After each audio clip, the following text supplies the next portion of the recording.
Estás escuchando Huellas con Jaime Ramos, los estudios sociales con pensamiento crítico.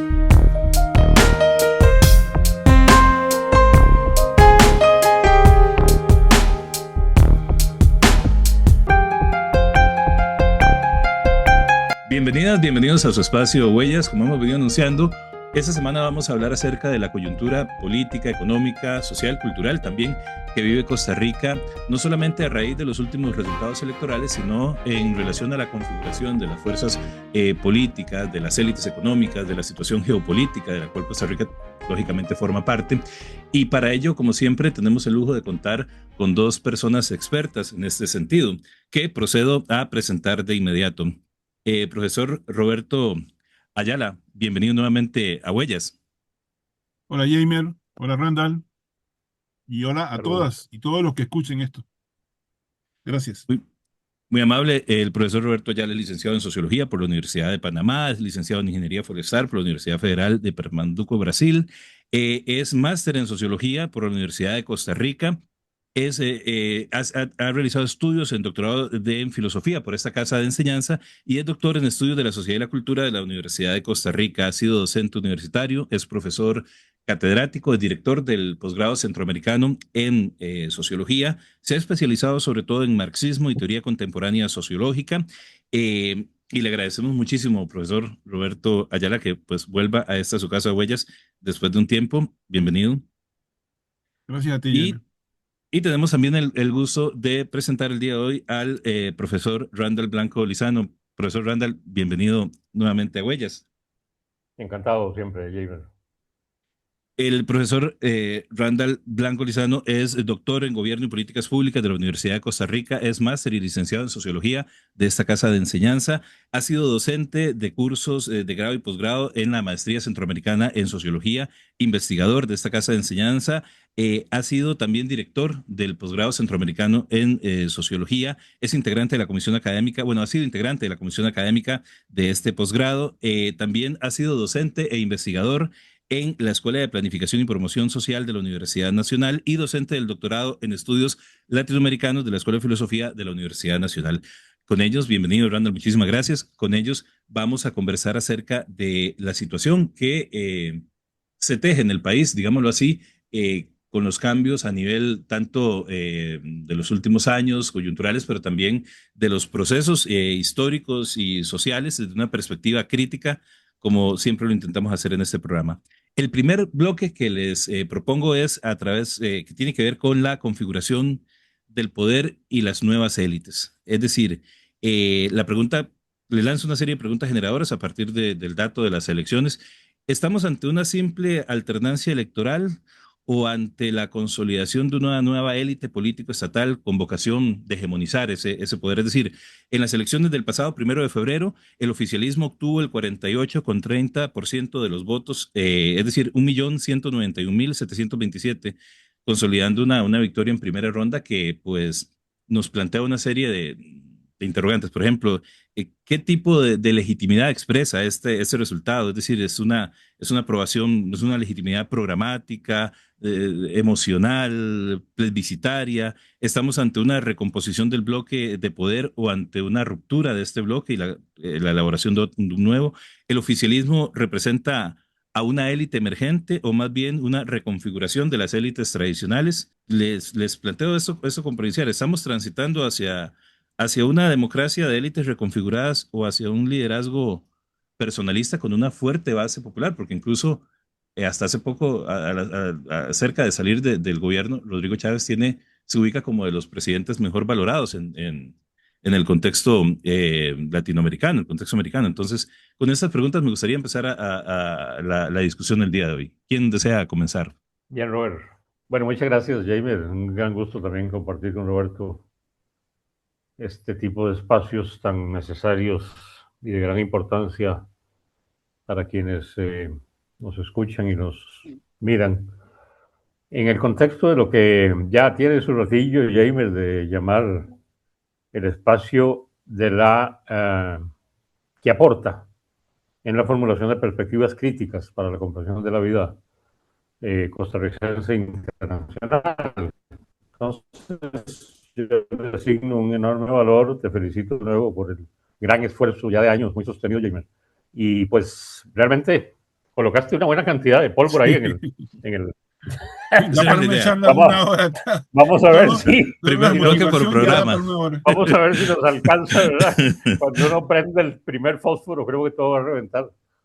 Entonces, lo primero, veamos los resultados electorales. Ya vos diste el dato.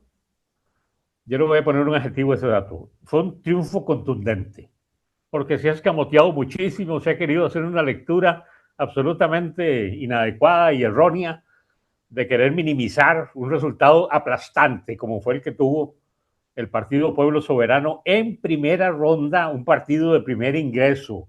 Eso hay que verlo en perspectiva histórica y hay que señalarlo así. No solamente tiene ese 48% del electorado que le permite a Fernández ser presidenta electa en primera ronda, sino que además a mí me interesa recordar la configuración territorial de ese resultado. Ganaron en 64 cantones del país, con una sólida base electoral. Entonces, eso es una legitimidad que desde mi punto de vista, decirle a eso, ¿verdad? Que es una legitimidad débil, que no es la mayoría, eso es realmente es delirante. A mí me parece que es muy claro el resultado electoral. Los liberales y los socialdemócratas y los progres le llaman a eso la legitimidad del voto sagrado, ¿verdad?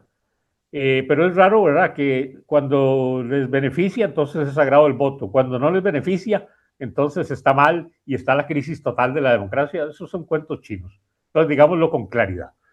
¿Qué significa la visión territorial de haber ganado en 64 cantones? Hay que recordar aquí también, porque además quienes miran este tipo de programas están en todo el territorio nacional. Durante la campaña, 17 alcaldes dejaron sus banderías tradicionales, electos por Liberación Nacional, por la Unidad Social Cristiana, por otros partidos, y le dieron el apoyo a Laura Fernández y al Partido Pueblo Soberano. En 2 años hay elecciones de alcaldías. Entonces, por favor, este partido con su 1.200.000 votos tiene acceso a una deuda política multimillonaria y además tiene base territorial y además tiene 17 alcaldes, de ellos 14 van a ir por reelección. Entonces coloquemos las cosas en su dimensión, porque si no la colocamos ahí, entonces se vive el espiritualismo trasnochado de lo que yo llamé durante la campaña el síndrome de la fuente de la hispanidad. Se fueron los 4 compas que eran todos demócratas. La señora Robles, el señor Robles, el señor de la Unidad Social Cristiana y el señor Ramos y sus huestes que deliraban dando vueltas ahí en la fuente de la hispanidad, pensaban que iban a ganar abrumadoramente y ahí tienen los resultados.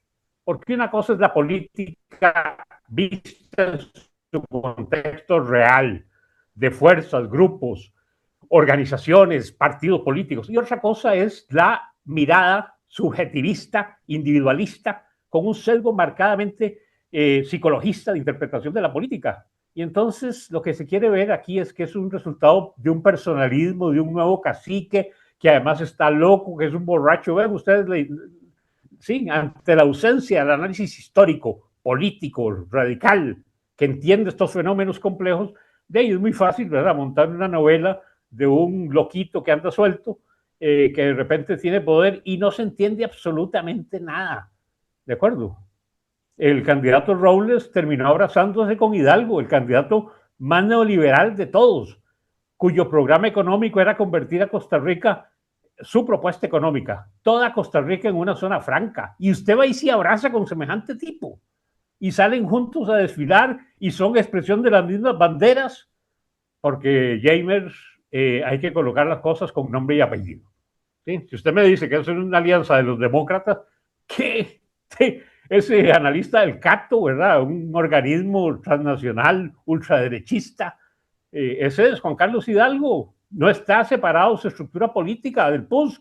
No está separado la señora Vanessa Castro, que el Frente Amplio en 3 oportunidades la apoyó por completo para presidir el territorio legislativo, viéndole cara de demócrata. a una abogada transnacional, por favor. ¿Sí? Entonces, otros le vieron cara de educado y bonito al señor Ramos de Liberación Nacional. Iba a salvar a la caja, esa fue la gran promesa, por favor, ¿sí? Iba a salvar a la caja un tipo cuyos 3 asesores económicos, Luis Lieberman, ex vicepresidente de Laura Chinchilla, banquero privado, destacadísimo de los últimos 40 años, un gran movilizador de redes de poder económica internacional. Fernando Naranjo, 40 años de dirigir la política económica en Costa Rica descarnadamente, hasta fue presidente ejecutivo del INS, 2 veces exministro, y en el INS se llegó a cobrar $30,000 mensuales. Esos eran los asesores económicos de Ramos. Y el otro, Marco Vinicio Ruiz, expresidente de la Cámara de Industrias, ex ministro de Comercio Exterior y ex embajador de Costa Rica en China. Pero veían nada más a Ramos, que hablaba bonito, que era educado, que era social. Por favor. Entonces, coloquemos este primer elemento de entrada. Hay una recomposición. Yo creo que hay áreas de disputa estratégica, pero las redes de poder históricas de los últimos 50 años en Costa Rica están intactas. Chávez ha actuado, nombrando además, en la misma lógica en que he venido yo analizando, ex representantes, ¿verdad?, de organismos corporativos, de bufetes corporativos, de la Cámara de Industrias, de la Cámara de Economía, de la Cámara de Exportadores. Entonces, cuando uno ve la perspectiva de largo plazo, se encuentra con que efectivamente uno puede ver, ¿verdad?, que inclusive medidas de política económica como la del tipo de cambio, que ha generado algún debate, y al final mágicamente la gente se inventa, ¿verdad?, que es que está el narco metiendo muchos dólares, que no entienden nada de la economía política. Porque hay que buscar esas razones en otro lado. Dígame cuántos empresarios de Costa Rica están atacando a Rodrigo Chávez por esa política. ¿Sí? ¿Cuántos pronunciamientos? Yo me encargo de hacer este tipo de archivos. ¿Sí? La UCAEP solamente ha tenido 2 disputas en 4 años con Rodrigo Chávez. Por lo demás, el grueso del sector empresarial nacional y transnacional está absolutamente conforme con esa política económica macroestructural de Chávez. ¿Qué impactos ha tenido su política económica? Y efectivamente, Chávez viene de una política, de un tipo de enfoque macroeconómico que supone que hay que afectar nuclearmente el despilfarro del gasto público, escuchen ustedes, no de la inversión. Por eso los ataques a salud, la reducción en educación, para el pago de la deuda. Esa es su lógica de hace 40 años, eso es así, ha funcionado y es el mismo credo impulsado por Liberación Nacional, la Unidad Social Cristiana, el PAC, y entonces ahora, ¿verdad?, venir a ver una especie de ruptura entre lo que llaman algunos que cuando usted no le pone contenidos a los conceptos, ese es el problema, ¿verdad? Se pierden por completo los alcances. Entonces ahora todo es populismo. El populismo de derecha, sí, sin explicar los contenidos. ¿Qué significa eso? ¿Sí? Y entonces se pierde por completo la perspectiva porque hay una sola persona que ahora es populista, autoritaria, de acuerdo, pero no en este conjunto de redes, ¿sí?, de asociaciones público-privadas que han beneficiado un modelo de acumulación que es lo que nunca se discute, ¿sí? Separan por completo la política y sus resultados electorales de la base económica, la acumulación del capitalismo exitosísimo costarricense de los últimos 50 años. Entonces, ¿qué problemas plantean ese tipo de disyuntivas como la que estás planteando, Jaime? Que si no vemos la historia y el contexto de los grupos y las élites y las redes, entonces estamos sobreenfatizando una visión personalista, subjetivista, psicologista de la política. Y entonces, claro, ¿verdad?, todo se explica por problemas psiquiátricos. Yo veo ahí más de un colega, me da vergüenza y me da pena, expertos en psiquiatría ahora, ¿sí? Al día siguiente son expertos en macroeconomía, al día siguiente son expertos en análisis de psicología social, para ver a individuos que están enfermos, ¿de acuerdo? Y así nunca vamos a entender la política. Por dicho, un espacio como este permite llamar a reflexión de esas entradas interpretativas que no tienen nada de interpretación y sí mucho de hígado y de odio, ¿de acuerdo? Pero si usara esto para la movilización política y la organización sería maravilloso. pero es un odio que se muere en el reclamo subjetivista e individual. Decías al final, democracia de élites o personalismo con base popular. ¿Sí? Yo vengo criticando esto hace 20 y pico de años, el carácter de una democracia que tiene que tener apellidos. No es una democracia abstracta, como han querido ver todos los partidos políticos. Es una democracia procedimental.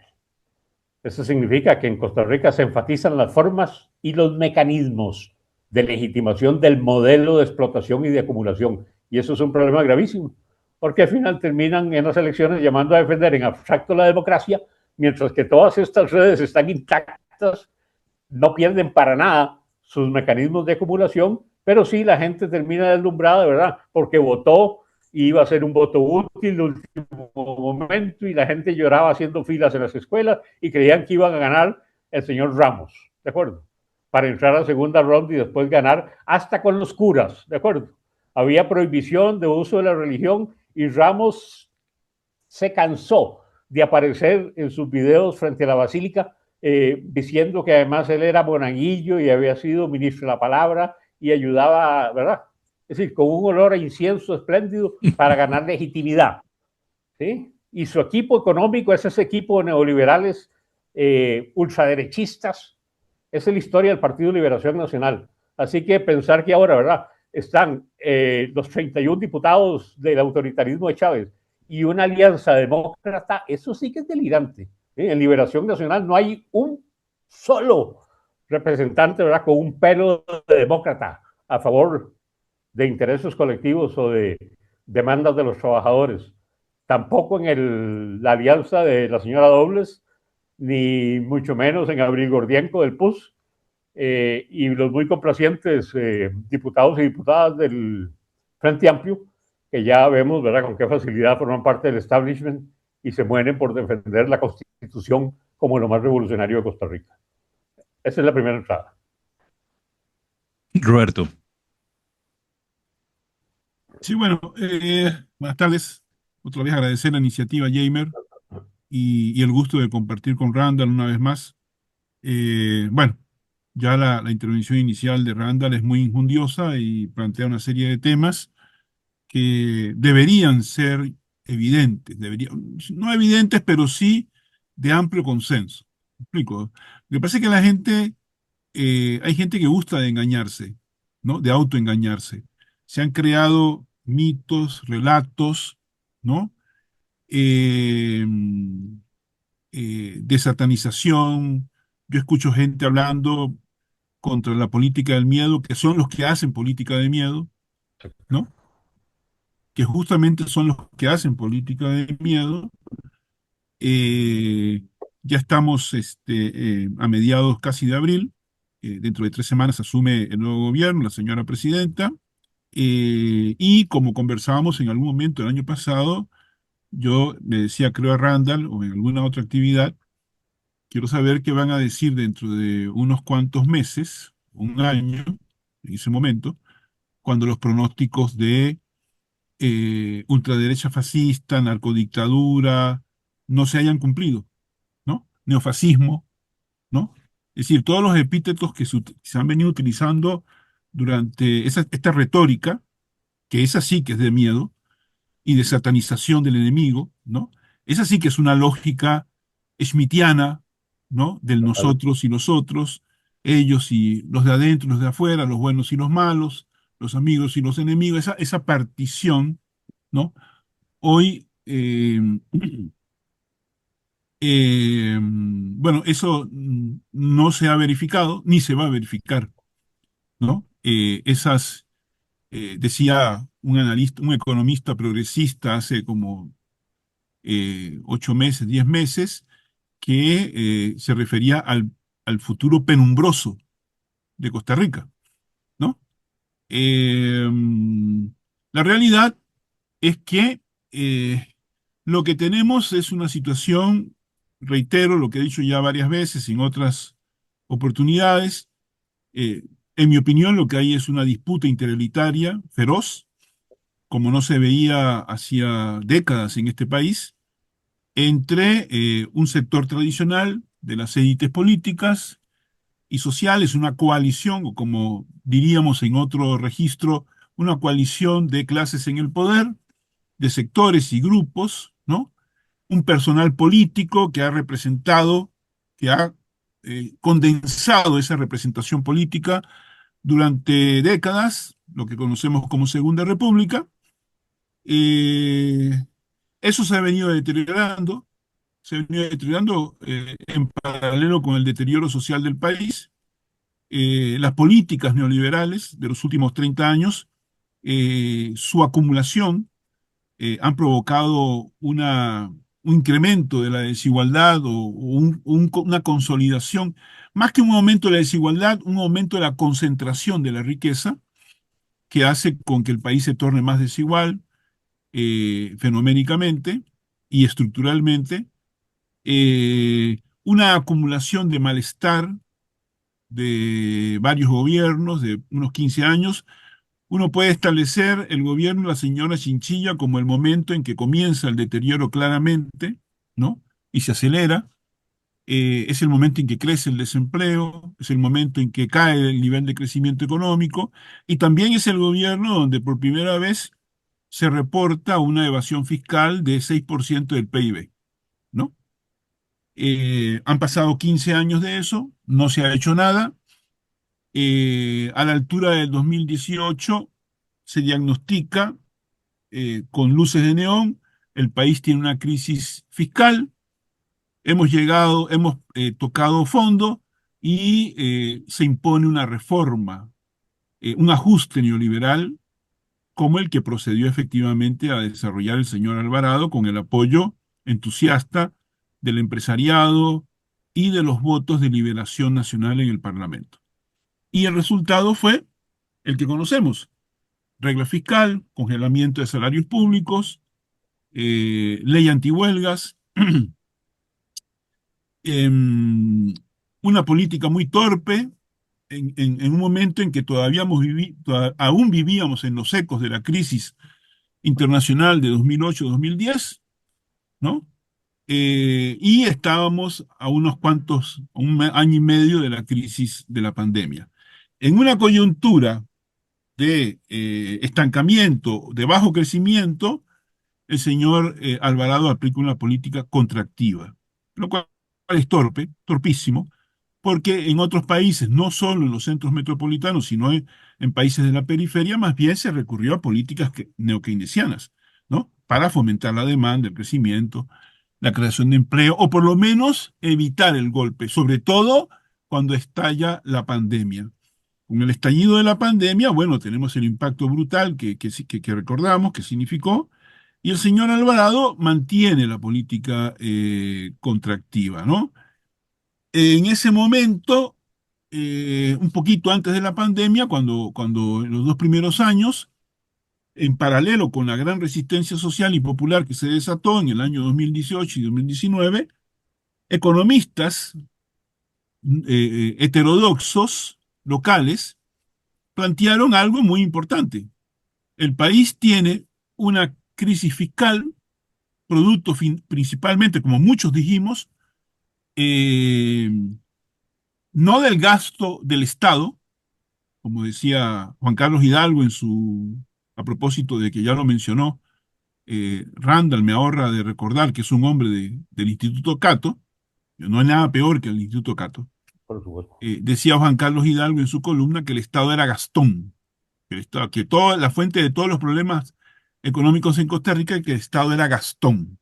Y efectivamente proponía transformar todo el país en una zona franca.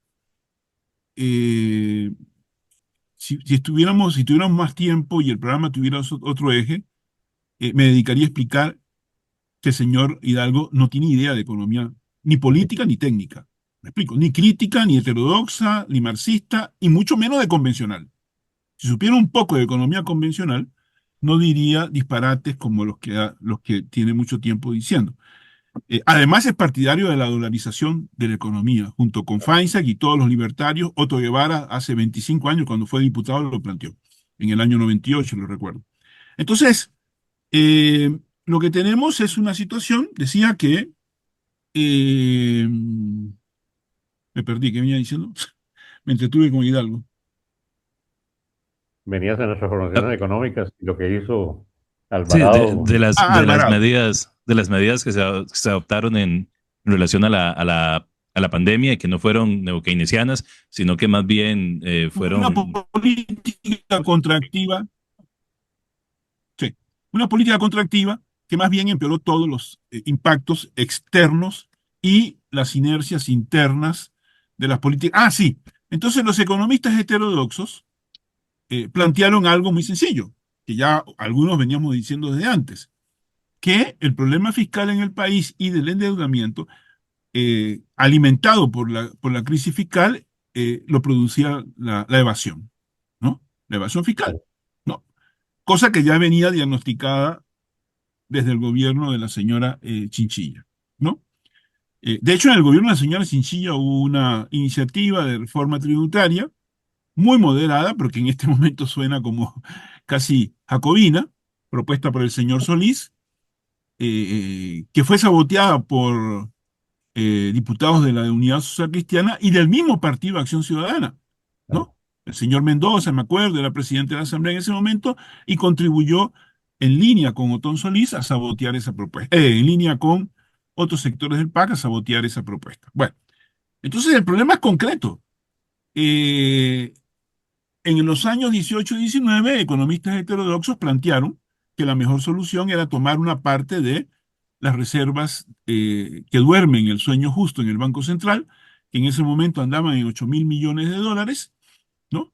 Utilizar un 20-25% de esas reservas que se conoce técnicamente que no tendría gran impacto en la confiabilidad de la economía costarricense para cumplir con los pagos de su deuda pública, que dicho sea de paso, 70% está cifrada en colón y moneda interna, así que no es un problema Claro, particularmente severo, como en otra época fue la deuda externa cifrada en dólares. La 70-65% de la deuda pública del Estado costarricense está cifrada en colones y por tanto es relativamente manejable. Manejable. Mucho de ella es entre instituciones públicas. Así que no había gran problema de utilizar 20-25% de... Por el contrario, el señor Alvarado y sus patrocinadores se decantaron por un préstamo con el Fondo Monetario por 1.750 millones de dólares, una cifra muy inferior a la evasión fiscal anual y al monto que podríamos haber utilizado del Banco Central, sin los condicionamientos del FMI, que ya sabemos los impactos sociales y las limitantes para el crecimiento económico que significan las recetas del Fondo Monetario. Bueno, esto generó un desastre, un pequeño desastre social, profundizó el malestar, repito, con los votos de liberación en la Asamblea, además del PUS, etcétera, etcétera, y el resultado fue que el Partido Acción Ciudadana no consiguió ni un 1% de los votos en el año 22 y en las últimas elecciones apenas consiguió seguir latiendo.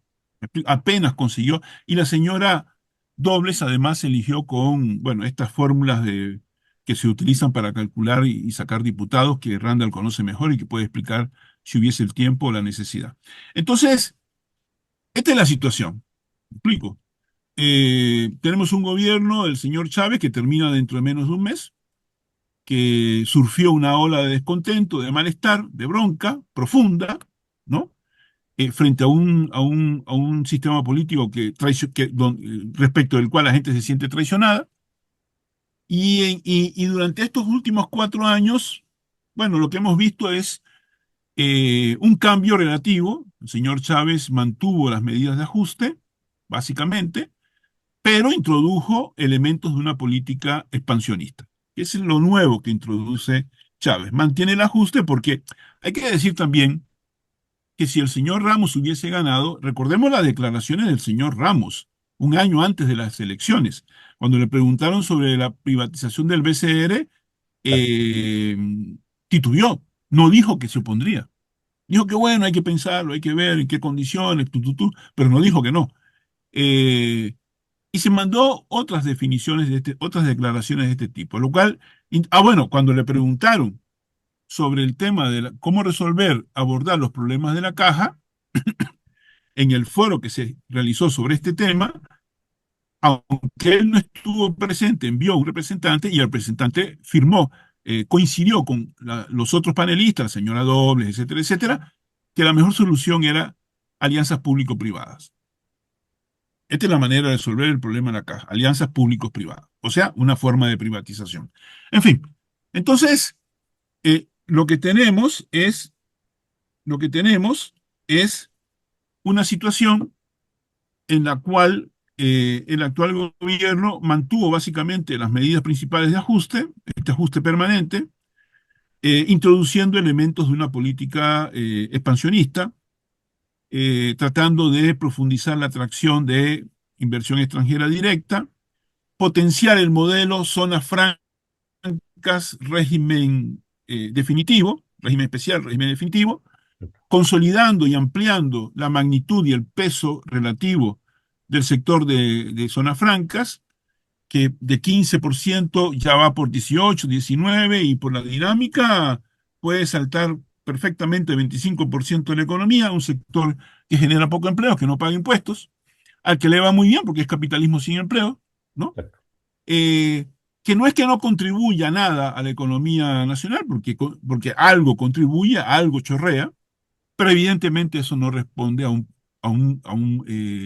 modelo de acumulación y crecimiento, un modelo de, comillas, desarrollo. ¿Me explico? El esquema de zonas francas es un esquema básicamente de facilitar condiciones excepcionalmente favorables a corporaciones para que vengan a utilizar la fuerza de trabajo, la ausencia de organización sindical y las regulaciones ambientales nominales, retóricas que existen en el país, ¿no? Cuando se trata de las grandes corporaciones. Entonces, esto es un mamarracho, esto es un parche para maquillar las estadísticas nacionales. El país crece a 4,6%, pero tres cuartas partes de ese crecimiento son las estadísticas de las zonas francas. La economía interna crece a un mediocre 2 apenas y algo por ciento, está en el promedio de América Latina. Eso explica por qué el consumo crece muy lentamente, si es que crece, y crece diferenciadamente según los estratos sociales.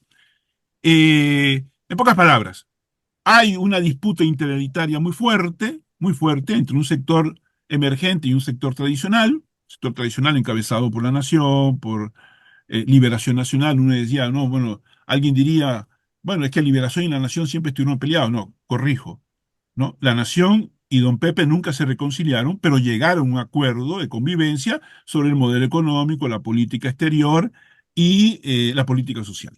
Llegaron a un acuerdo y en ese marco gestionaron las tensiones entre Liberación y la Nación, ¿no? Es decir, Liberación y la Nación eran los dos, bueno, Randall me puede corregir con precisiones, pero son dos aspectos fundamentales. Y la Iglesia Católica y la Embajada Norteamericana, los cuatro de los pilares fundamentales de la llamada Segunda República, que se viene deteriorando y que prácticamente está muerta, producto de las políticas liberales que, que acabaron con el famoso contrato social que los progresistas ahora reivindican. Ahora resulta que los progresistas son los principales defensores de la Segunda República, cuando las caracterizaciones que teníamos hace 30 o 40 años sobre la Segunda República, ahora se dice, hay gente escribiendo artículos en La Nación, de que la centenaria democracia está comprometida y se les olvida que la Segunda República durante 25 años fue proscripción de la izquierda y bismarquismo Exacto. social, ¿no? Concesiones para atender reivindicaciones, pero con gran represión de la organización autónoma de los trabajadores, tanto sindical como política. Ese es el modelo de Bismarck, del canciller alemán de hierro. Entonces, se les olvida eso, se les olvida muchas cosas sobre la personalidad autoritaria de don Pepe, y ahora se habla de 100 años de democracia, etcétera. Entonces, para terminar, tenemos esta situación de un modelo económico que no responde, que no termina de responder, que no puede responder a las necesidades y a las aspiraciones, un gran malestar acumulado con los gobiernos y partidos anteriores, que el señor Chávez consiguió surfear con mucha habilidad y con cierta fortuna en el contexto internacional, con fortuna que se le acabó, porque, como salió en estos días en los medios, la inversión extranjera directa norteamericana el año pasado se derrumbó en 35%, y por alguna razón los suizos consiguieron cobrar tapar el faltante, pero eso no va a pasar siempre. Eso no va a pasar todos los años. La realidad es que la inversión, lo estructural es que la inversión extranjera de origen norteamericano está en picada, está cayendo. Habrá que ver cómo se comporta este año y en los próximos, pero la situación de incertidumbre internacional continúa por las tensiones geopolíticas y los problemas de la competencia estratégica entre China y Estados Unidos. Así que, si me preguntaras el futuro del próximo cuatrienio en Costa Rica, no está nada claro porque depende de factores externos que son muy inciertos, que no dependen de nosotros. La política del señor Chávez, la política exterior del señor Chávez es profundizar lo que es una tradición en el Estado costarricense, que es un alineamiento a priori con los intereses y las políticas norteamericanas, apoyo al lobby sionista, apoyo al lobby cubano de Miami, que fueron elementos de política exterior que de una u otra manera marcaron la política exterior costarricense en los últimos 60 años y en otros países de América Latina también. Eh, entonces, lo que hace el señor Chávez es profundizar eso en una situación muy complicada donde las prioridades de Estados Unidos parecen estar variando. Entonces, vamos a ver qué pasa. Pero la situación del país va a depender mucho de estos factores externos, de cómo se desarrolle, cómo continúe la disputa interelitaria en los próximos 4 años, de la capacidad del binomio, ahora hay que hablar binomio, Chávez-Fernández, de mantener la coherencia de esos 31 diputados, que, yo sé de paso, paréntesis, pudieron ser 35, pero la última semana fue tremenda de la campaña, y el señor Chávez sabe perfectamente que perdió entre 8 y 10% de votos en la última semana, producto de una serie de circunstancias a las que ya me he referido en otras oportunidades. Eh, entonces habrá que ver la capacidad que tenga el señor Chávez y la señora Fernández para mantener el control de esa bancada muy importante de 31 diputados. Creo que en 40 años ningún gobierno había tenido mayoría parlamentaria desde el señor Monge. Habrá que ver la capacidad para mantener la coherencia de esa bancada. Va a haber muchas presiones sobre la misma, que ya comenzaron desde la Nación. Yo creo, como dijo Randall, que básicamente el empresariado está muy contento con el gobierno del señor Chávez, pero me parece que tampoco les interesa que Chávez acumule demasiado poder formal. Así que juegan a dos aguas, ¿no? Aprovechan al señor Chávez, pero en mi opinión tratan de poner, colaboran por debajo de el poder real. Esta distinción que hay que hacer entre poder formal y poder real. El poder real no le interesa a un ejecutivo fuerte. En este país el poder real siempre ha estado por un poder formal débil y sobre todo un ejecutivo débil. Para poder controlarlo desde la Asamblea Legislativa con las campañas electorales que financian, ¿no? Y bueno, eso nos lleva al tema de la República Oligárquica con el que puedo terminar. Llamar la atención solo sobre esto, ¿no? La disputa interelitaria, el deterioro social real o estancamiento económico y social del país, eh, el agotamiento de la paciencia de sectores sociales importantes. Es decir, la paradoja del triunfo de la señora Fernández es que la misma ola que la llevó a ganar la puede arrastrar de vuelta, ¿no? La puede revolcar en la playa y devolverla al mar. ¿Me explico? La señora Fernández y el señor Chávez también pueden ser víctimas de este malestar si no comienzan a mostrar resultados concretos. ¿Cómo lo van a hacer? Bueno, Que necesitarían te- una que- reforma tributaria, pero no están dispuestos a hacer eso. no lo digas, pero que te paguen una consultoría. Sí, claro. Entonces, ¿no? Vamos a ver cómo van a surfear eso, pero existe ese riesgo. Y lo otro, finalmente, es, que lo dejo para otro segmento, la política del progresismo del Frente Amplio, a lo que Randall ya se refirió un poco, pero después lo dejo para más adelante. Gracias, disculpen. No, muchas gracias. Uno de los elementos de esta disputa entre las élites al interno del país y que tiene, digamos, o que se materializa en algunas pugnas es precisamente el famoso tema de la institucionalidad, que ha sido otra de los relatos de las banderas con que se ha analizado, o, entre comillas, el proceso político en Costa Rica, porque por ejemplo, el programa Estado de la Nación en el año pasado registró, y así lo plantean, registró ataques del poder ejecutivo a otros poderes, de la siguiente forma, lo han venido sistematizando así: 9 en el 2022, 14 en el 2023, 91 en el 2024 y 45 cuando terminó la cuenta, los ataques del poder ejecutivo hacia lo que ellos llaman, lo que se denomina la institucionalidad, llámese la Contraloría, llámese la Asamblea, llámese el Poder Judicial, llámese el Tribunal Supremo de Elecciones, etcétera, etcétera, etcétera, que son los que llevan, donde se concreta ese proyecto de la Segunda República y donde las élites anteriores han configurado y han sistematizado pues la hegemonización de esa lógica. Entonces, en ese sentido, en este segundo bloque, vamos a hablar de ese supuesto conflicto o ese conflicto real entre poderes y una deriva autoritaria, o bien síntomas de ese choque, de esa disputa de las élites económicas y políticas de ese país a través, traducidas en la institucionalidad. Entonces, la confrontación entre los poderes en Costa Rica es un síntoma de una crisis democrática o una expresión de una deriva autoritaria. Se estará erosionando el sistema de pesos y contrapesos, y yo creo que ustedes adelantan respuesta con lo que dijeron en el primer bloque, o más bien se está tensionando dentro de la legalidad, es decir, la misma institucionalidad permite que estas disputas, es decir, como que un cierto poder político de repente quiera nombrar a través del poder legislativo a sus representantes en distintas instituciones del Estado, como lo hizo Liberación a través en las últimas décadas. El discurso antiinstitucional fortalece o debilita la democracia. ¿Y dónde está el límite? ¿Dónde se podría precisar ese límite entre un autoritarismo, un liderazgo fuerte y un liderazgo autoritario? Entonces, más que todo, digamos, orientar el debate en este segundo bloque entre esa democracia conflictiva, una democracia de profundización neoliberal, como decía el profesor Randall, esta democracia instrumental que se operacionaliza o que funciona para garantizar los procesos de acumulación de una lógica global, transnacional, neoliberal, como lo hemos dicho en otros espacios, y que se representa o que asume de cara a la sociedad esta lógica de disputa entre poderes.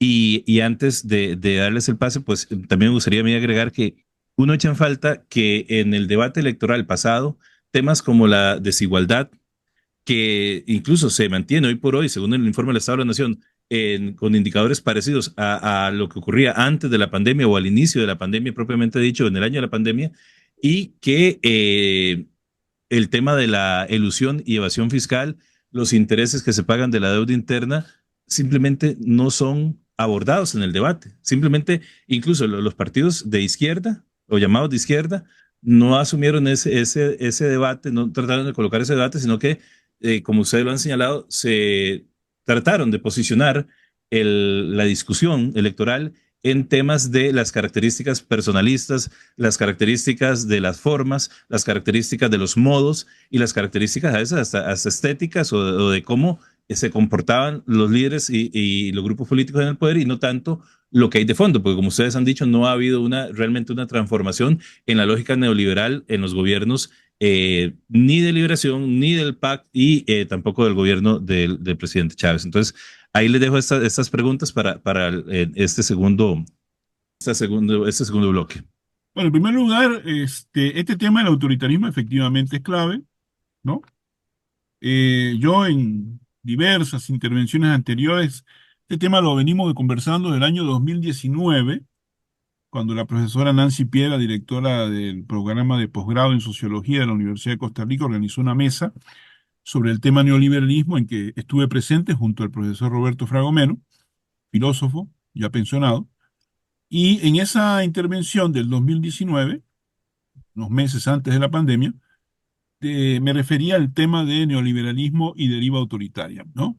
Esa charla y otros insumos y una elaboración posterior se transformó en un artículo que está publicado en la Revista de Ciencias Sociales, que tiene esa denominación: neoliberalismo, deriva autoritaria y universidad pública. En ese texto me refiero no solo al tema de las políticas neoliberales, que no son solo políticas económicas, sino un proyecto de reconfiguración social, ¿no?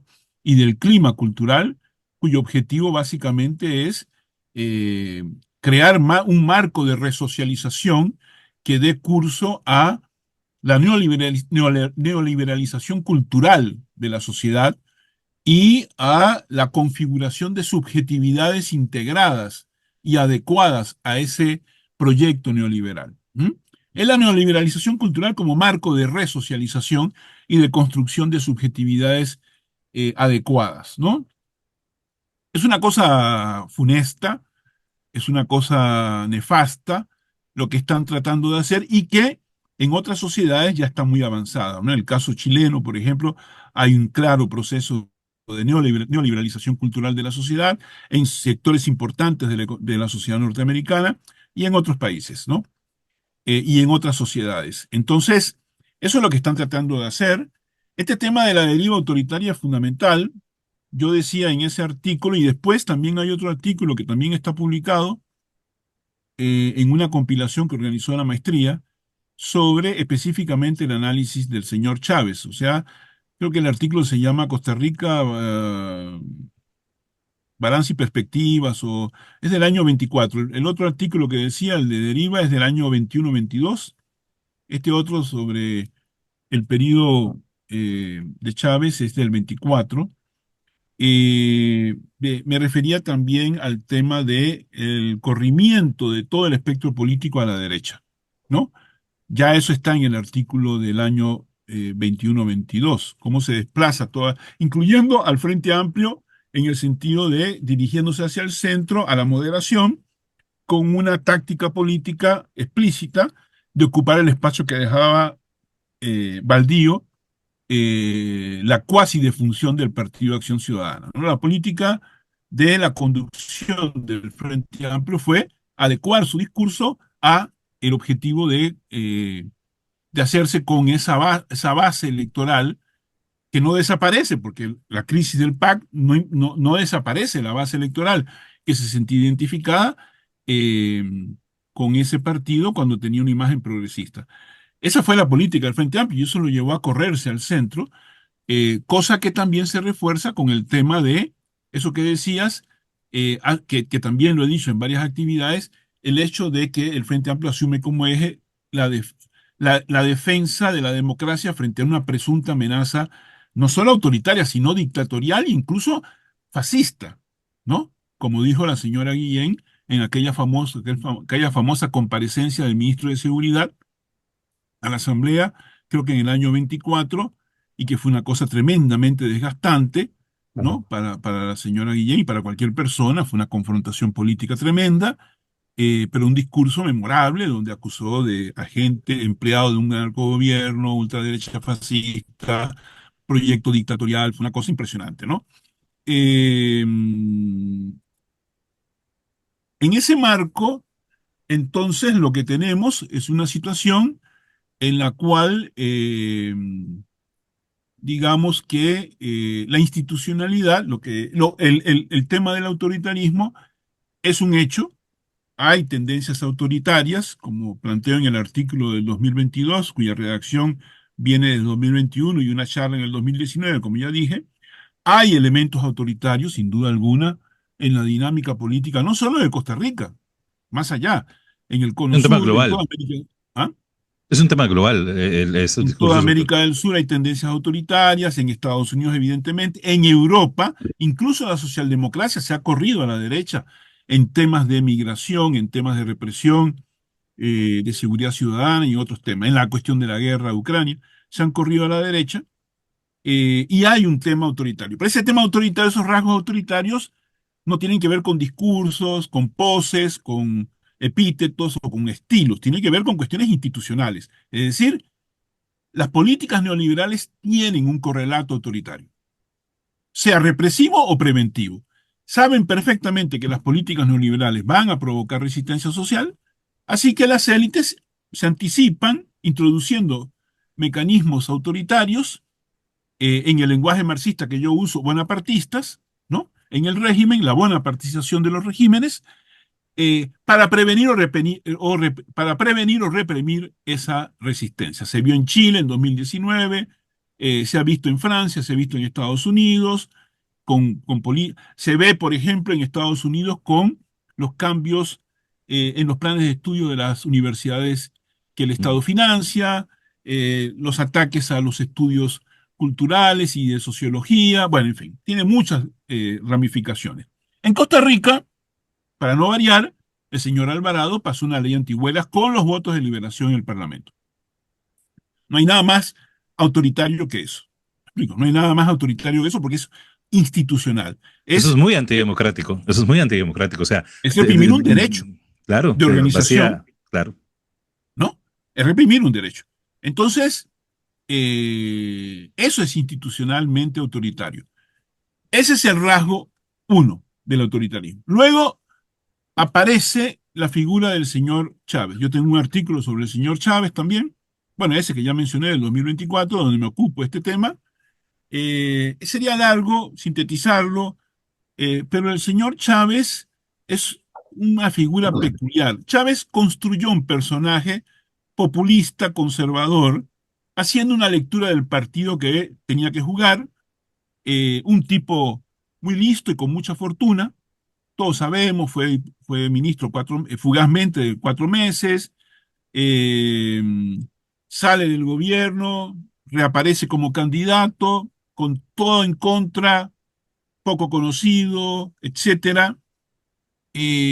Había dado declaraciones extrañas cuando llegó al país, registro de accionistas, apertura del secreto bancario, necesidad de combatir la evasión fiscal, incluso llegó a ponerle números, dijo que se necesitaban 140 millones de dólares para actualizar la capacidad de Hacienda para ejercer como autoridad tributaria, cosa que 4 años de gobierno de él no hizo prácticamente nada en ese sentido, pero en ese momento lo dijo y alarmó a las élites y eso le granjeó el hecho de que la derecha y los sectores empresariales se le fueran encima, ¿no?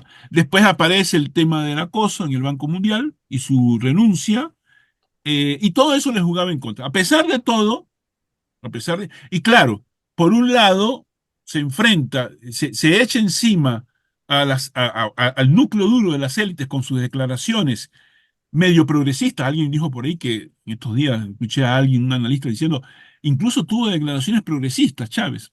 Y Chávez es un tecnócrata neoliberal, no tiene nada de progresista, nunca tuvo. Pero es cierto que como tecnócrata se dejó decir estas cosas sobre el registro de accionistas, etcétera, etcétera, ¿no? Entonces se echa en contra buena parte al núcleo duro de las élites, después con el tema del acoso se echa en contra, bueno, a todos aquellos que defendemos, ¿no? Al progresismo y todos aquellos que defendemos los derechos culturales y conquistas sociales y culturales del tipo, ¿no? Entonces, ¿qué le queda al señor Chávez? Bueno, apretado en una situación eh, extrema, el señor Chávez tiene la capacidad para elaborar una salida. Es decir, atrapado en un laberinto, salta por encima, sale por encima, saltando por encima del laberinto. ¿Qué hace? Inventa un personaje populista conservador, ¿no? Comienza a coquetear con la derecha religiosa y a adoptar un discurso y una forma de comunicación que busca establecer comunicación directa con los sectores populares, habiendo detectado el malestar en los sectores populares. Y le sale bien, y le sale bien.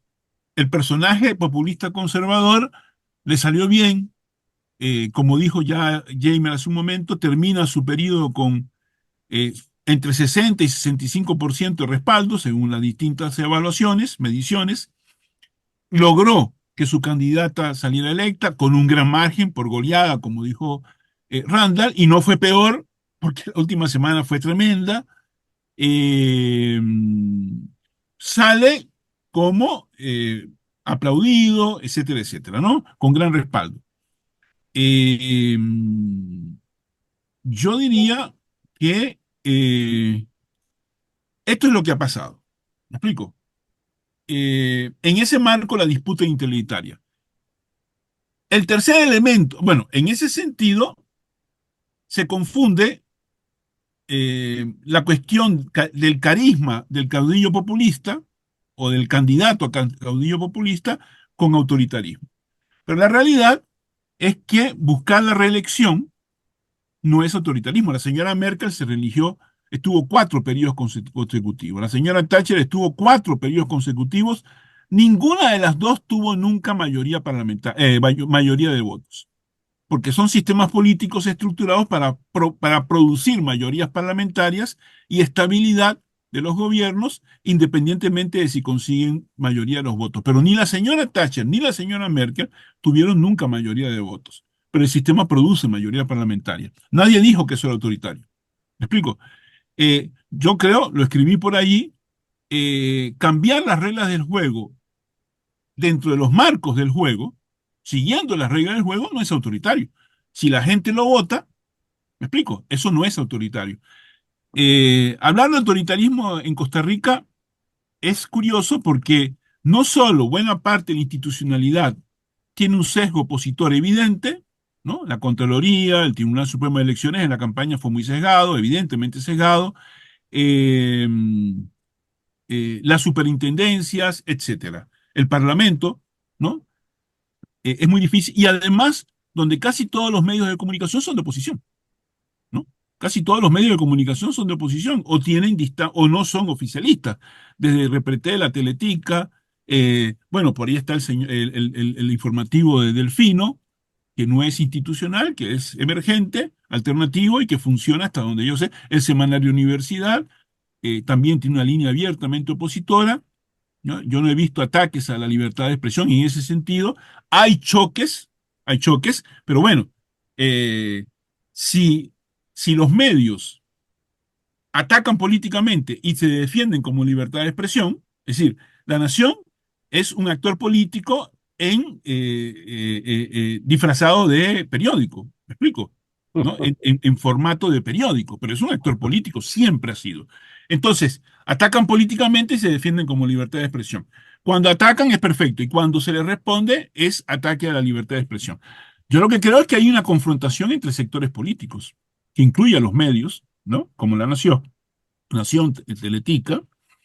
Eh, Eso es lo que yo veo en un marco en que los medios de comunicación siguen operando sin mayores trabas. Y además hay que decir que hablar de defensa de la libertad de expresión cuando se refiere a Teletica o La Nación es estirar el concepto excesivamente. La Nación no representa libertad de expresión en este país.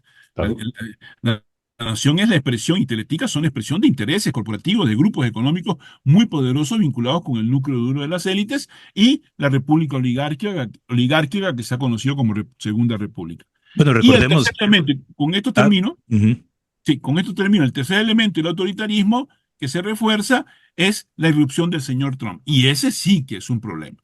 ¿Por qué? Ya con Randall hicimos un programa sobre nuevas derechas y vemos cómo o las derechas recicladas y extremadas, ¿no? Este giro a la extrema derecha de sectores de derecha tradicional y ahí sí, esos elementos de autoritarismo que vienen en esa ola refuerzan elementos autoritarios internos porque la política norteamericana legitima estos giros autoritarios. Entonces tenemos el autoritarismo vinculado al neoliberalismo, el autoritarismo, los rasgos populistas del gobierno y finalmente las resonancias autoritarias que vienen de afuera y que refuerzan rasgos en distintos países, etcétera, etcétera. Listo.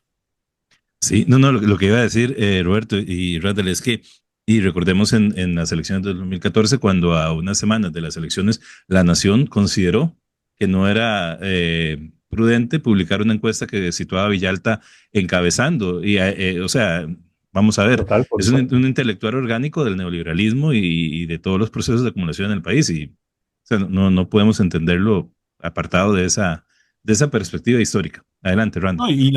Y hay que recordar también, más allá, un poco más allá, cómo operaron el Teletic y La Nación contra José Miguel Corrales, candidato en el año 98, para no ir más lejos.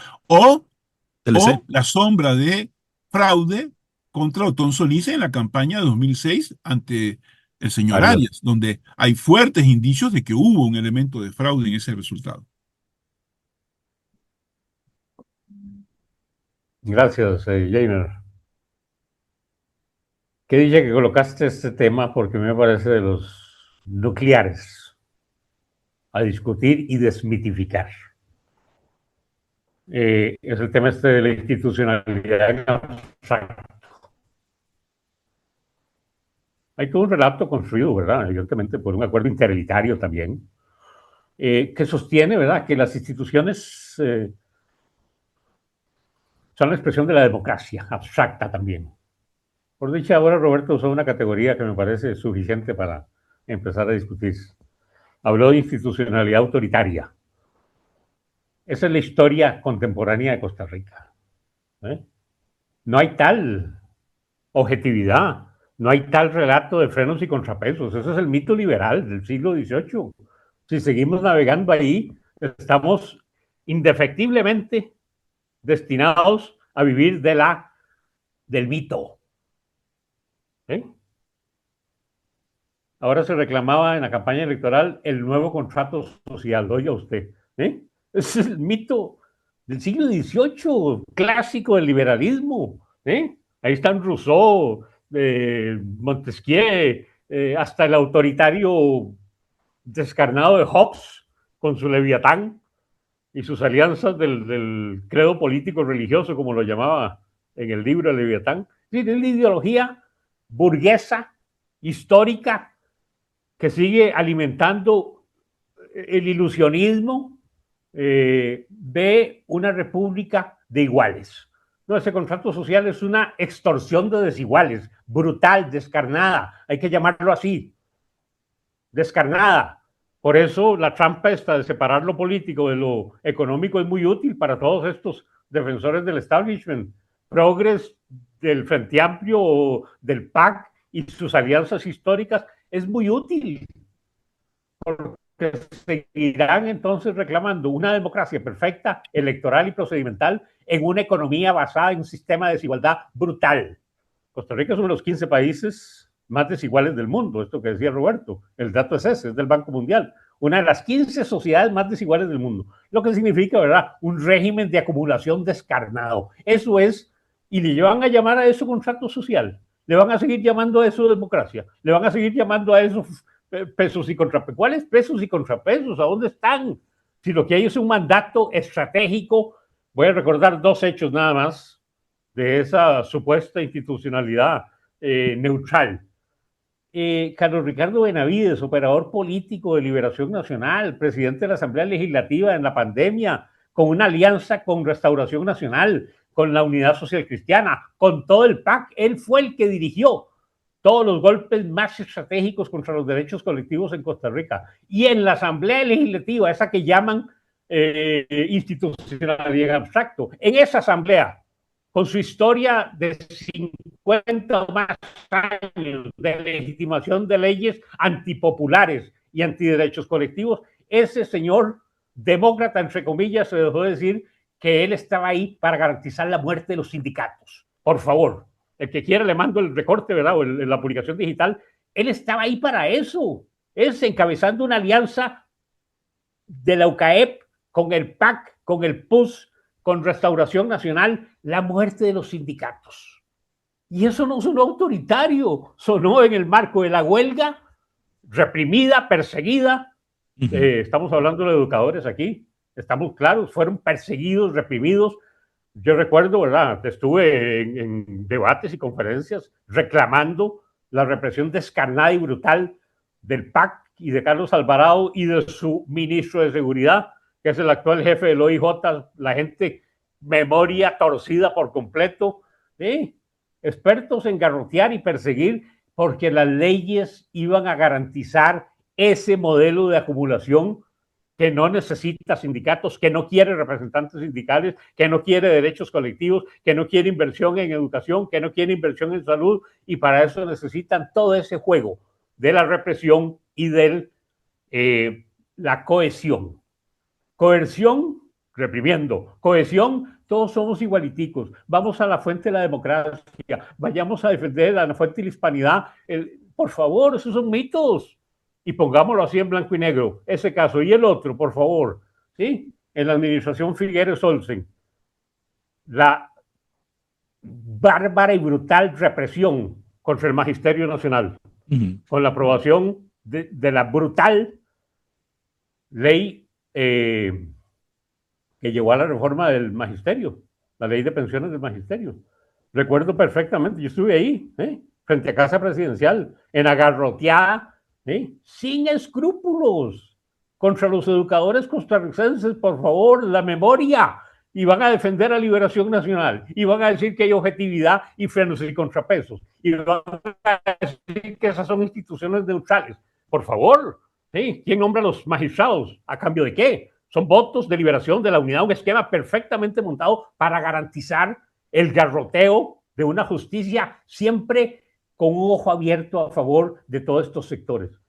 ¿A quién le dio la legitimidad de toda la legislación antilaboral aprobada por la Asamblea Legislativa de Costa Rica, sino la Sala Constitucional?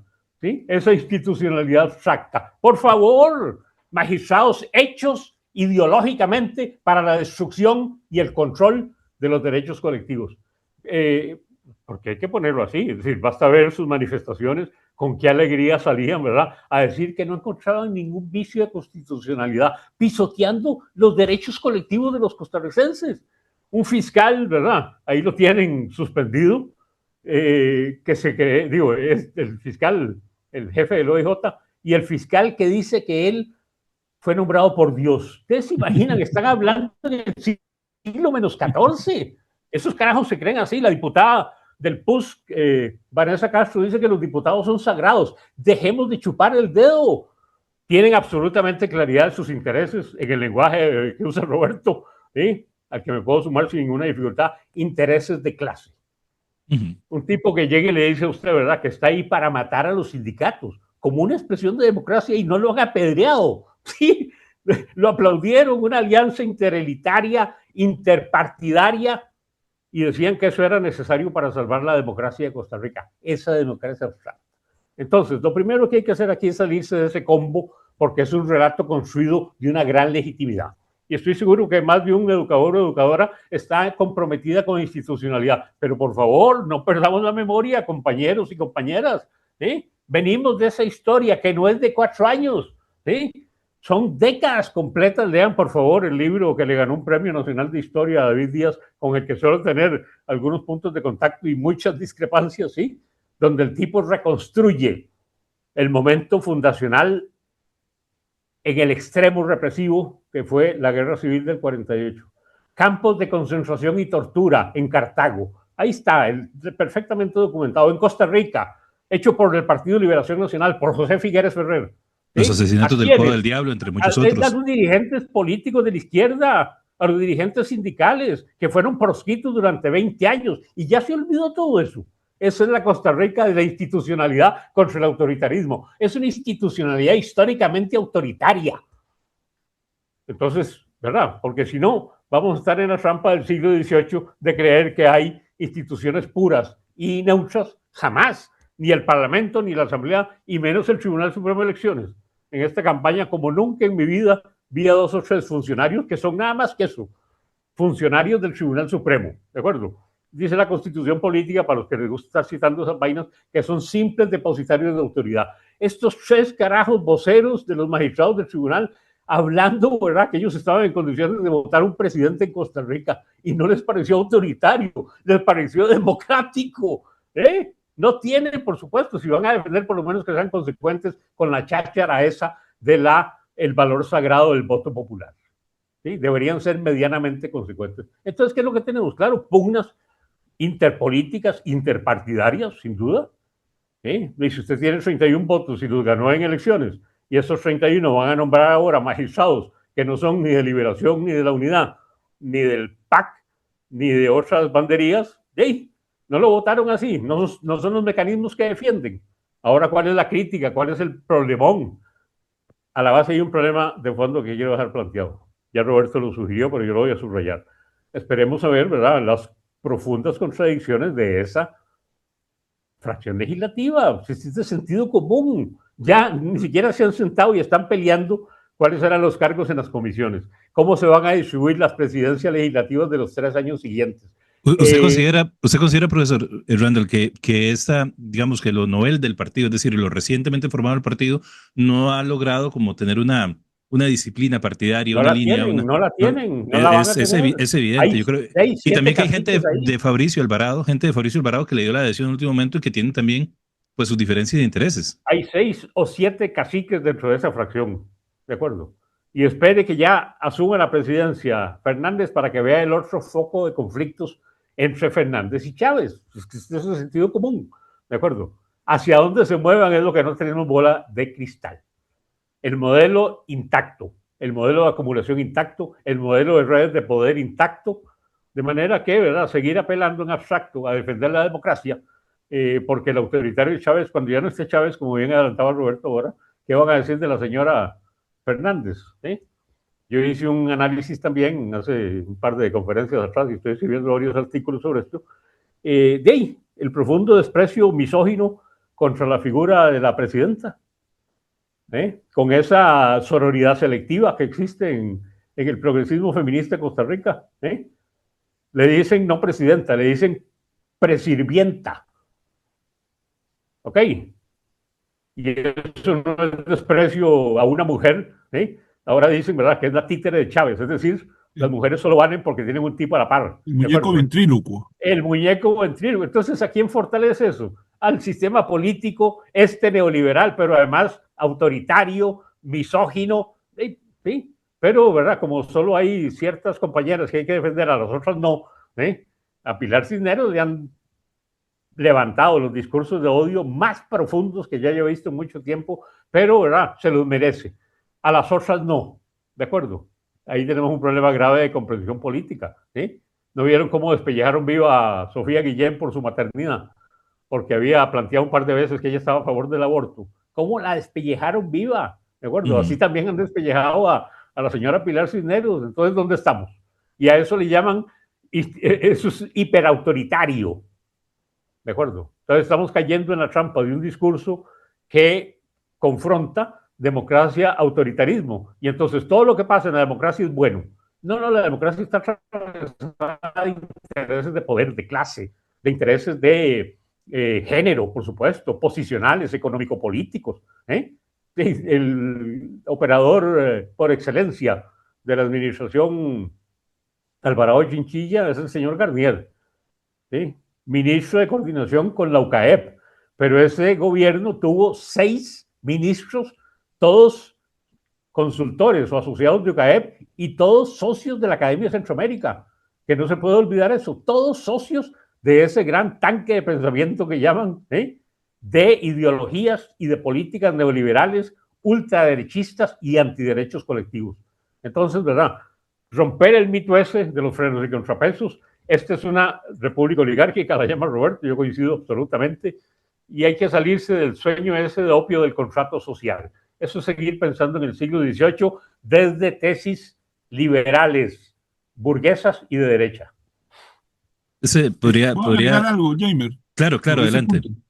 Por supuesto. Uno, cuando se habla de separación de poderes, se tiene que licuar la diferencia entre poder real y poder formal. El tema de la separación de poderes es relativa al poder formal, a la formalidad de la democracia representativa, delegativa, pero ignora la existencia del poder real, que es el que realmente sutura y el que toma principalmente las decisiones. Hoy en Estados Unidos, una de las discusiones que vienen desde antes de Trump en Estados Unidos es quién gobierna, el pueblo o las corporaciones. La pregunta es retórica. Sí, claro. Dos, rápidamente, hay que, con el tema de la institucionalidad y el autoritarismo, hay que distinguir entre la defensa de la institucionalidad, que es lo que plantea Liberación Nacional, el Frente Amplio, y la defensa de los derechos y conquistas democráticas, que es distinto. Total, claro. Nosotros estamos por la defensa de las conquistas, derechos y derechos sociales, políticos y culturales. Pero defender la institucionalidad es, bueno, como ya hemos dicho, ya ha remarcado muy bien Randall, esa institucionalidad que traicionó a la gente, que la gente se siente traicionada, no es defendible. Ese es el error en el discurso de, voy a decir, del Frente Amplio. Me explico, en mi opinión, de los representantes del Frente Amplio. Y un tercer elemento, que es, o sea, no hay que confundir institucionalidad con libertades democráticas y conquistas culturales y sociales, que sí hay que defender. La institucionalidad política es la forma política de organización de la dominación de clase. Nunca hay que olvidar que la democracia formal es una de las formas de organizar la dominación política de clase. No es la única, Probablemente no sea la peor, pero también es una forma. Y lo tercero es que resulta curioso cuando uno escucha ahora en el periodo postelectoral al señor Ramos hablando de dictadura, de autoritarismo, en un desesperado intento por mantener vigencia, cuando evidentemente él fracasó en las elecciones. No fue él el que sacó 32% de los votos, fue el Partido Liberación Nacional, que finalmente la gente salió a votar, los liberacionistas, ante el horror de que Chávez consiguiera 35 diputados, cosa que estuvo a punto de lograr, y el voto útil que tenía que canalizar alguien, ¿no? Veníamos diciéndolo durante todo un año y medio de análisis preelectorales, que alguien iba, que era probable que algún partido canalizara el voto útil en una campaña, una elección que tenía las características de una convocatoria plebiscitaria a favor o en contra del proyecto de Chávez. Entonces, si las elecciones tenían un carácter plebiscitario a favor o en contra de Chávez, algún partido en algún momento debería canalizar el voto útil. Y nunca hay que olvidar que la última encuesta del CIEP y del IDESPO le daban 9% al señor Ramos, que sacando a los indecisos era 15% del voto efectivamente emitido. Y el día de las elecciones consiguió 33 o 32. O sea, en un lapso de una semana, ¿ah? Esa candidatura pasó de 15 a 32. ¿Quién puso esos votos de diferencia? No fue el señor Ramos, no fue el señor Ramos, fue el voto liberacionista, reticente ante un candidato que había borrado a los dirigentes del partido, etcétera, etcétera, y el voto útil. Pero me llama la atención cuando escucho a gente de Liberación hablar de, incluso de la unidad, la señora Dobles, la señora Gordienco, hablar de autoritarismo. Me llama la atención que no dicen nada sobre la política económica del chavismo. ¿Sabe por qué? ¿Sabe por qué hablan de autoritarismo, etcétera? Para no hablar de la política económica y social que ellos respaldan, porque tienen acuerdo en la política económica y social. ¿Ah? Y porque saben que el empresariado lo apoya. Y como no quieren pelearse con el empresariado, me explico, porque están disputándose la representación del núcleo duro de las élites, entonces guardan silencio sobre la política económica y social del proyecto del señor Chávez, y entonces se enfocan en esa denuncia, le toman la palabra al Frente Amplio y todos se enfocan en el tema del autoritarismo, que es la palabrita mágica que les queda para hacer oposición, porque no pueden oponerse al programa económico y social. Y con esa gente crea el Frente Amplio que va a poder hacer bloque en defensa de la democracia en el próximo cuatrienio. Me explico. El despiste de esa política es tremendo. Claro, está camuflado por el éxito, comillas, pírrico electoral de haber conseguido 7 diputados, que se dio a costa de un desdibujamiento del Frente Amplio como partido progresista y una pérdida de identidad. Porque la política de Frente Democrático para defender la democracia es un suicidio para el Frente Amplio como partido progresista, ¿no? Y piensan pasar los próximos 4 años, ya lo anunció el señor Villalta, ya lo viene anunciando en sus declaraciones públicas, con ese eje de defensa de la democracia y queriendo construir un frente de oposición con la gente que es responsable, ¿no?, de todo aquello contra lo que votó buena parte del electorado, la gran mayoría del electorado. ¿Mm? Entonces, es realmente desconcertante tanto desenfoque político. Un diputado más camufla un problema central en la política del Frente Amplio, eh, y la van a tener complicado, porque cuando comience a trabajar el nuevo Parlamento van a ver que buena parte de los diputados, comillas, de oposición comparte el programa económico y social de la señora Fernández o del binomio Chávez-Fernández. Gracias. Al final de este, creo que va a ser una serie de programas, porque en un programa no vamos no nos va a dar chance por dicha, pero al final vamos a hacer una reflexión acerca de esas enseñanzas, porque yo creo que un elemento determinante de hacer este análisis de coyuntura tiene que ver con, digamos, de alguna forma desromantizar o eliminar lo pueril del análisis de la lucha social de ciertos grupos de izquierda. Es decir, no podemos seguir pensando, como lo han señalado ustedes, que el Estado es neutral, que la institucionalidad pues está para defendernos a todos por igual, cuando realmente la historia demuestra que eso no es así. Abandonar esas banderas y tomar realmente las banderas estructurales de la desigualdad, de la exclusión, de la violencia que hay y que ha habido a través de la historia de este país y a través de cualquier país, como siempre lo dice Roberto, en la periferia del sistema capitalista global, yo creo que es determinante como para hacer para hacer pedagogía al interno de los movimientos de izquierda, los movimientos sociales o de las personas que buscamos un horizonte, pues, un poco mejores condiciones de vida y con políticas redistributivas, etcétera, etcétera.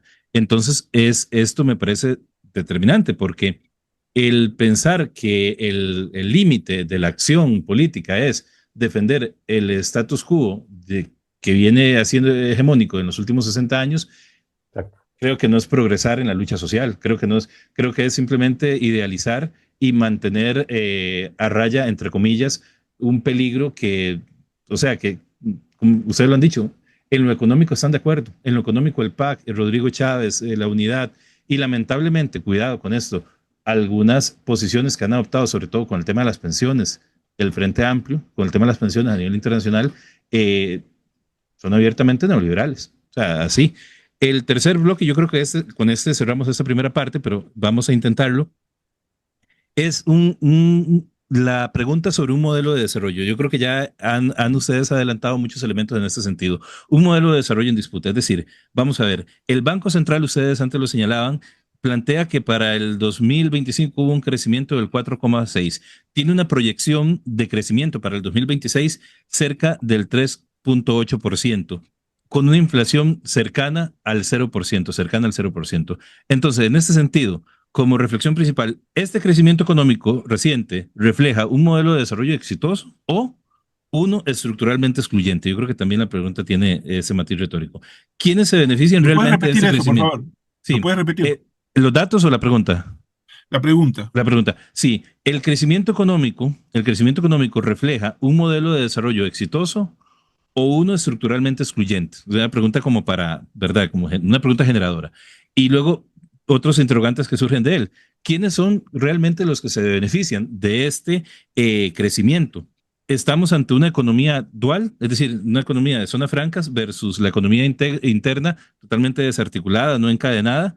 ¿Hay encadenamientos productivos reales o mantenemos una dependencia externa que, como decía Roberto, si disminuye la inversión directa externa, la inversión extranjera, perdón, pues entramos en una crisis grave? Entonces, ¿puede haber estabilidad macroeconómica sin una cohesión social? Es decir, sin que haya políticas que redistribuyan y traten de frenar la lamentable condición de desigualdad, este coeficiente Gini que coloca a Costa Rica entre los países más desiguales del mundo. Entonces, este bloque, la discusión o la reflexión sería en este sentido, el modelo de desarrollo, en esa lógica, ¿verdad? De lo que estamos viendo del gobierno de Rodrigo Chávez, del gobierno de la señora Fernández que viene, de lo que han sido los últimos gobiernos en Costa Rica y cómo se puede comprender esto desde esa perspectiva crítica.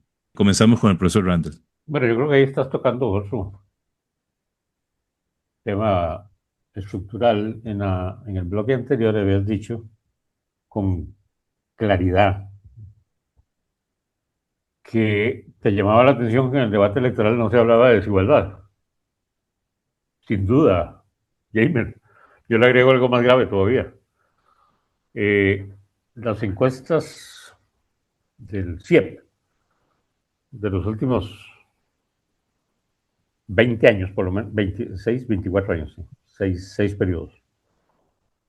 En el listado que hacen los costarricenses en campaña electoral de los principales problemas que vive el país, la pobreza se encuentra indefectiblemente entre el lugar 9 y 10, con menos de un 3% de mención. Es decir, eso que Roberto argumentaba en el bloque anterior, de construir esa sensibilidad neoliberal, está consolidada en Costa Rica, por favor. Está muy consolidada, muy desarrollada, esa espiritualidad, donde lo que interesa es el éxito individualista, la exaltación de riqueza, la exaltación de condiciones, donde se santifican estas desigualdades, sobreenfatizando el modelo político de la aparente democracia perfecta, como le llama más de uno ahí, latino barómetro, gente del Estado de la Nación, una cosa delirante, es decir, democracia perfecta, delirante. Eso es lo más antipopular que he escuchado.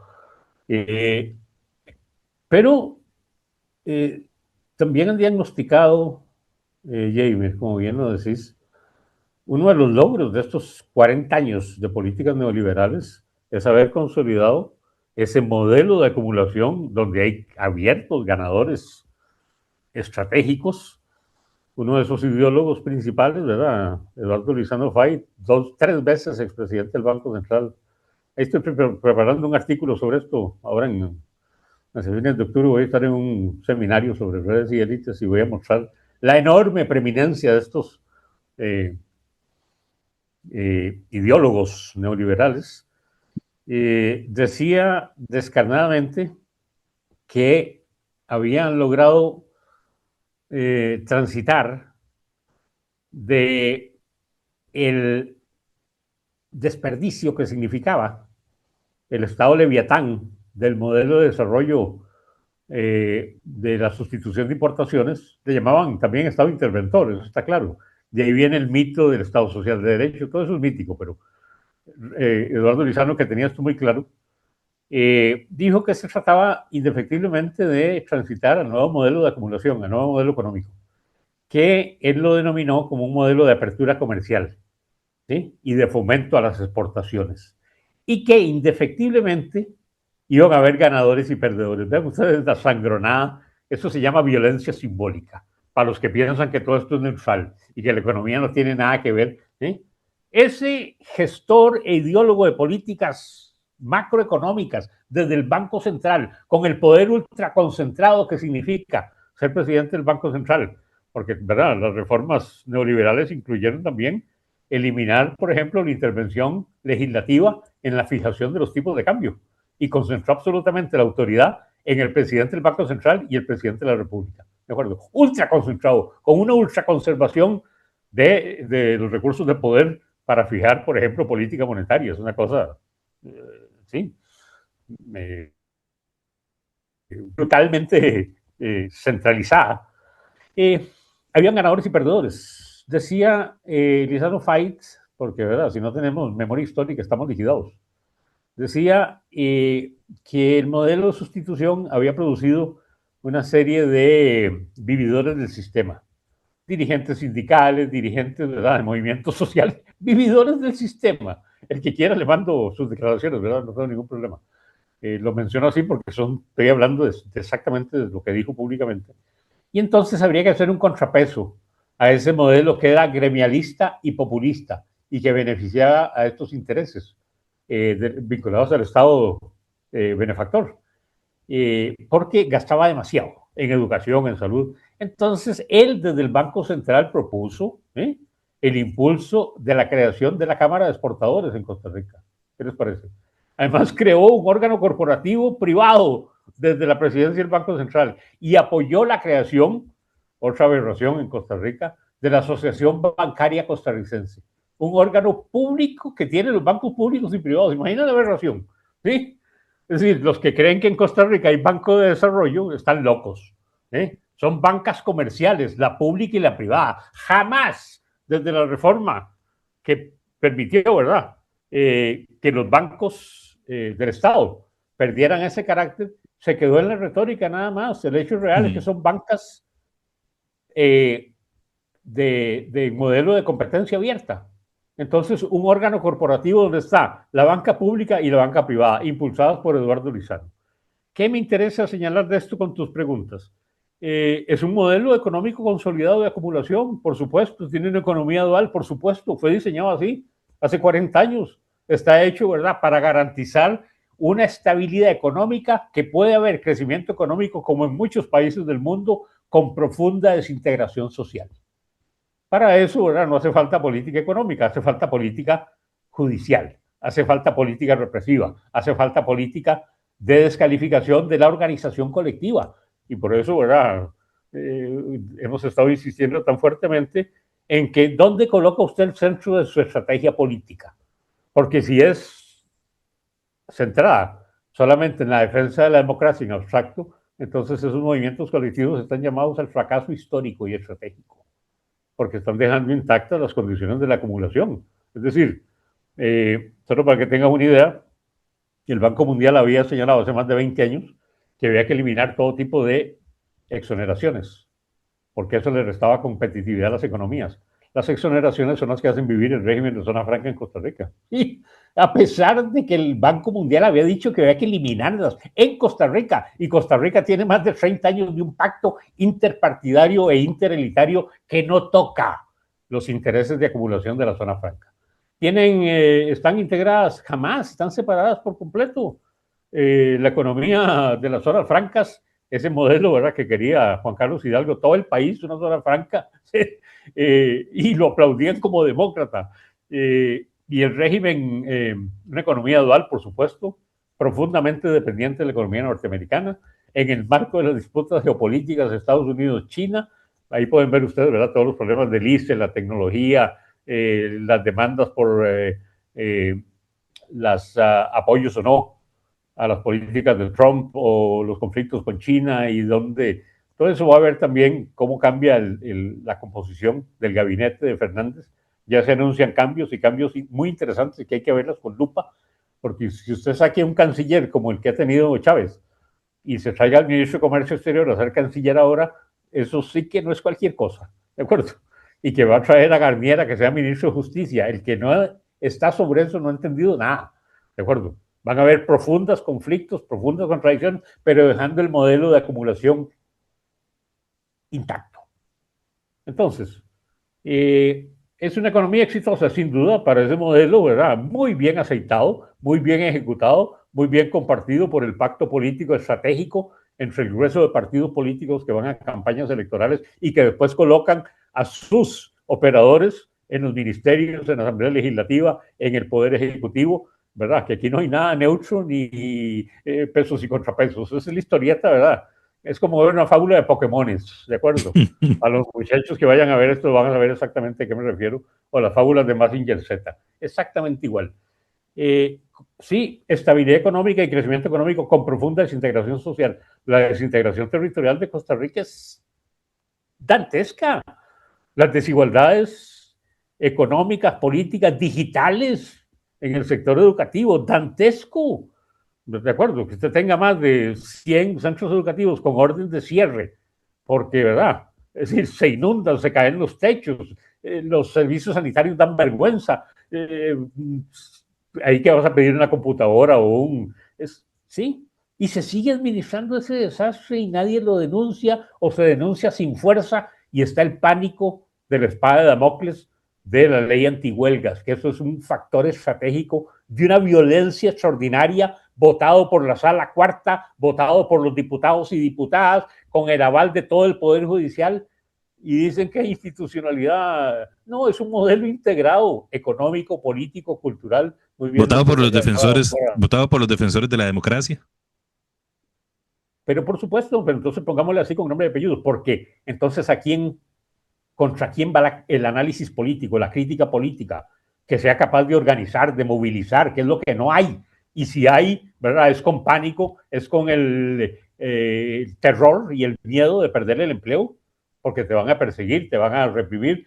Chávez es el lujo, y hay que decirlo porque así lo dijo, de decir que en estos 4 años no ha gaseado ni perseguido. Pueden verlo, ¿sí? Y hasta ese elemento en medio de un sistema profundamente violento, ¿quién se lo puso servido en la mesa? La administración del PAC. Y 40 años de esas políticas económicas, culturales, jurídicas, que llamaron, ¿verdad?, aplaudiendo a que vengan ese tipo de políticas de mano dura, de las que los costarricenses, hay más de 20 años de estudios del CIEP y del IDES por la Universidad Nacional, de costarricenses pidiendo mayoritariamente mano dura. De manera que ese es un resultado histórico-cultural. Muy bien lo decía Roberto ahora, está ya documentado. Ahí lo tienen, han aplaudido, querían ese líder de mano dura, ahora el líder de mano dura en un mes entrega su gestión. Vamos a ver qué pasa, ¿verdad?, con la señora Fernández y sus nuevos socios y sus nuevos aliados, y vamos a ver hasta dónde alcanza efectivamente esperar, ¿verdad?, que transformaciones de corto plazo es delirante. La política electoral de Pueblo Soberano es la continuidad del cambio, ¿de acuerdo? Va a ser la continuidad de lo que nunca cambió, eso hay que decirlo con claridad. Sí, el único cambio que se va a ver es que había una señora de Purral, que era un avatar que se inventó Chávez, y ahora ya no hay señora de Purral, ¿de acuerdo? Es el único cambio de esa continuidad del cambio. Lo demás, efectivamente, eso que decías que se me había quedado en el tintero, Jamer, es bueno subrayarlo en este momento. Sí hay la constitución de una nueva redecilla de poder. Basta ver, ¿verdad? La salida de 6, 7 ministros de Chávez que renunciaron para ser diputados y todos los 7 están ahí. Y efectivamente los recursos de poder que han contado como ministros y ahora van a contar como diputados, evidentemente estamos ante la constitución de una nueva red que, pero de nuevo, ¿verdad? Están intactos el modelo de acumulación, el modelo económico, y hay que subrayarlo con claridad. En la historia de América Latina es así, largas décadas inclusive de estabilidad económica y de crecimiento notable hasta de un 10% de algunas de las economías más dinámicas de América Latina, con una profunda desintegración, con una profunda pobreza estructural miserable, como la que conocemos, ¿verdad? En Argentina, Chile, países de América Latina, con tasas de crecimiento espectaculares, ¿de acuerdo? Entonces, esta gente tecnócrata que viene de instituciones que impusieron este tipo de políticas del Banco Mundial, están muy bien entrenados en este tipo de manejos, y si construís además un monstruo, un muñeco de paja, al que llamás prensa canalla, casta política, privilegiados y pensionados de lujo, privilegiados del sector público, por favor, ¿a dónde atacamos la disputa ideológica? Ahora resulta que tener derechos es un privilegio en el sector público, es un privilegio en el sector privado. Ahora convirtieron los derechos, ¿sí?, en privilegios. Y esa disputa ideológica, ¿cuándo lo vamos a dar? Esos son los temas de fondo, ¿de acuerdo? Porque ese modelo sigue y va a seguir profundizando desigualdades, violentaciones económicas. La presidenta de Limas, la señora Yorlene León, exdiputada liberacionista, de profunda formación liberacionista, le decía a Chávez, ahí lo comenté en alguna conferencia con las declaraciones de ella, que estaban avanzando muy bien en un sistema que cada vez identificaba mejor a los más pobres, que es donde se tiene que focalizar la política social, solamente en los más pobres. Eso lo conocemos de hace 50 años en América Latina. Es la focalización, no de la inversión, es la focalización del gasto. Porque que usted tenga políticas sociales es gastar, porque usted debería estar resolviendo su vida y no esperando que el Estado se lo resuelva. Por eso Eduardo Lizano le llamaba a ese Estado interventor Leviatán, que era un monstruo que destruía la iniciativa individual y la libertad, del que usted tenía que encargarse usted solo, porque usted es libre para destruirse su vida, no necesita Estado. Esos son los credos, ¿verdad? Un tipo que ahorita, si se descuida a alguien, lo nombran benemérito de la Universidad de Costa Rica. Tristeza absoluta, el triunfo ese que decía Roberto de la sensibilidad y la estética de la cultura neoliberal, competitiva, agresiva, individualista y destructora de lo colectivo y del tejido social. Roberto. Sí, bueno, sobre lo del modelo económico, aparte de lo que ya planteó Randall, bueno, lo que vemos eh, y lo que ya también adelanté de esta doble estructura de régimen especial, régimen definitivo, esto se va a profundizar, se va a profundizar, independientemente de quién ganara las elecciones, eso se va a profundizar, es un acuerdo básico de las élites económicas y sociales del poder real. Como ya se ha dicho, el modelo de acumulación y crecimiento no está en discusión, no está sujeto a debate. Por eso el debate político transcurre por el tema del autoritarismo y fantasía sobre neofascismo y narcodictadura, ¿no? Eh, porque hay un acuerdo básico en el modelo de acumulación. Por supuesto, dentro de ese marco se pueden hacer ajustes y profundizaciones, actualizaciones en función del nuevo marco internacional, y el nuevo marco internacional se llama Trump, ¿no? Y la competencia estratégica China-Estados Unidos. Es curioso, hace un momento mencioné que la Nación había informado en estos días de que la inversión extranjera directa de origen norteamericano había caído 35%, se había contraído.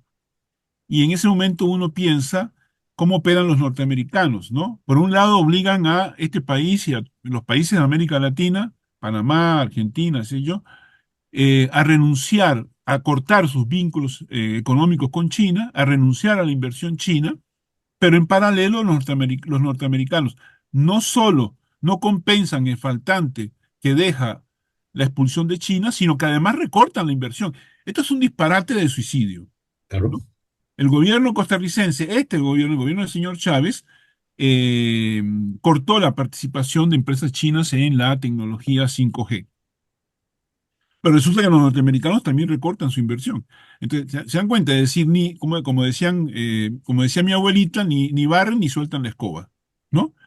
Estos son los dilemas del modelo de acumulación que el país viene implementando hace 40 años y que es muy exitoso, tan celebrado por la nación y por los economistas del establishment. Ya Randall mencionó a Lizano Fait, pero podríamos hablar de Jorge Guardia, podríamos hablar de Lieberman, podríamos hablar de todos los economistas de este señor que fue presidente del Banco Central que mencionó, ¿cómo se llama? Eh, el que ya mencionó Randall, ¿no? Y que lo echaron del Banco Central porque tenía un salario descomunal. Naranjo, Entonces, ¿eh? Fernando Naranjo. Naranjo, ¿no?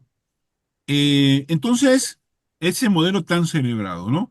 Un modelo que no constituye modelo de desarrollo económico y social, porque no, es decir, hay ganadores, como ya decía Randall, hay ganadores.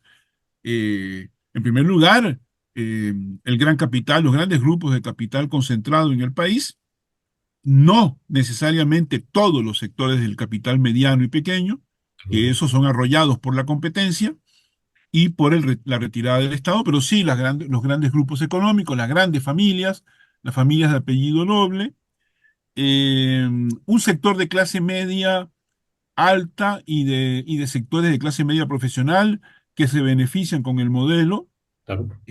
con salarios, con condiciones de vida, acceso a bienes culturales, viajes al extranjero, un estilo de vida muy cosmopolita, ¿no? Que puede ser, qué sé yo, 30% 25% de la población. Después tenemos un sector de clase media, media baja, que raspa la olla, ¿no? Y después tenemos un 35% de la población que oscila alrededor que oscila entre la línea de pobreza, algunos por debajo, y la línea de vulnerabilidad, son dos líneas de pobreza, ¿no? Utilizando estas categorías formales, ¿no? Está la línea de pobreza y están los vulnerables, que son dos líneas de pobreza. Bueno, un 35-40% de la población se mueve en esos dos quintiles inferiores, en el 40% inferior, que en estos años mejoró un poquito, son mejoras frágiles, elementales, producto de una coyuntura de 4,6 de crecimiento económico, que algo chorrea, algo salpica, pero como ya decía anteriormente, son avances frágiles en indicadores sociales, muy frágiles, que dependen de una situación económica altamente incierta. Repito, la caída de la inversión extranjera norteamericana es una luz roja porque es un factor externo muy importante, como acaba de decir Randa. La economía costarricense se ha tornado extremadamente dependiente de la economía norteamericana y esa economía norteamericana se comporta de manera muy caprichosa. ¿Mm? No está claro eso que la Nación tituló hace varios meses como de relación especial con Estados Unidos de décadas, ¿no? Eso que la Nación habló de relación especial, de alianza estratégica con Estados Unidos de hace décadas, o sea, de la Segunda República, básicamente los años 60 para acá, eso está en riesgo. Estados Unidos está redefiniendo sus alianzas internacionales, está sacudiendo a los viejos aliados para que se alineen, y hay un proceso de reconfiguración del orden político y económico internacional que hay que ver qué repercusiones va a tener sobre la región latinoamericana bueno, las repercusiones sobre América Latina se están viendo, lo de Guatemala, lo de Panamá, lo de Cuba, lo de Argentina, cómo Trump intervino directamente en las elecciones y está interviniendo en todas las elecciones, Honduras, etcétera. Es decir, esa recomposición del orden político y económico internacional va a tener consecuencias, no sabemos exactamente cuáles. Costa Rica ha tenido un privilegio importante en su relación con Estados Unidos en los últimos 40, 50, 60 años, y eso ha sido un elemento importante de la política económica, la buena relación con Estados Unidos, el carácter de aliado estratégico al que se refiere la nación. Hay que ver si eso se mantiene, mucho depende de eso. Y por otro lado, están los aspectos internos del modelo económico. Hoy, por ejemplo, la Nación viene con un titular de primera plana que dice 80% de estudiantes que ingresan a UCR tienen baja comprensión lectora. ¿Mm? Universitarios con desempeño más bajo leen como colegial de séptimo año de país industrializado. Ningún estudiante en las sedes de Golfito y Santa Cruz alcanzó un grado adecuado de comprensión, etcétera. O sea, estamos hablando de desigualdad educativa. Explico, una cuestión estructural.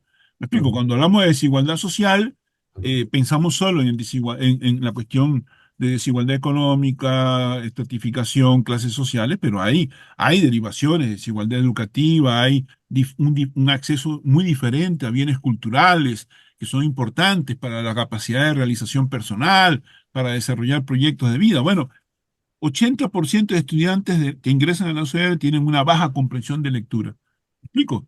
Este, entonces, si usted me pregunta por el modelo económico, aparte de lo que ya dijo Randall, ya hablé de quiénes ganan, hay algunos ganadores, y aquí hay un elemento de psicología colectiva que es muy importante. Hay un 20-25% de ganadores en la población, pero puede haber también un 20-25% que raspan la olla y que tienen la ilusión de encaramarse. Entonces, con eso ya tienes un 50% de la población que o participa como ganador del modelo o que tiene ilusiones de poder incorporarse, y eso le da sostén ideológico, Claro. social al modelo. ¿Me explico?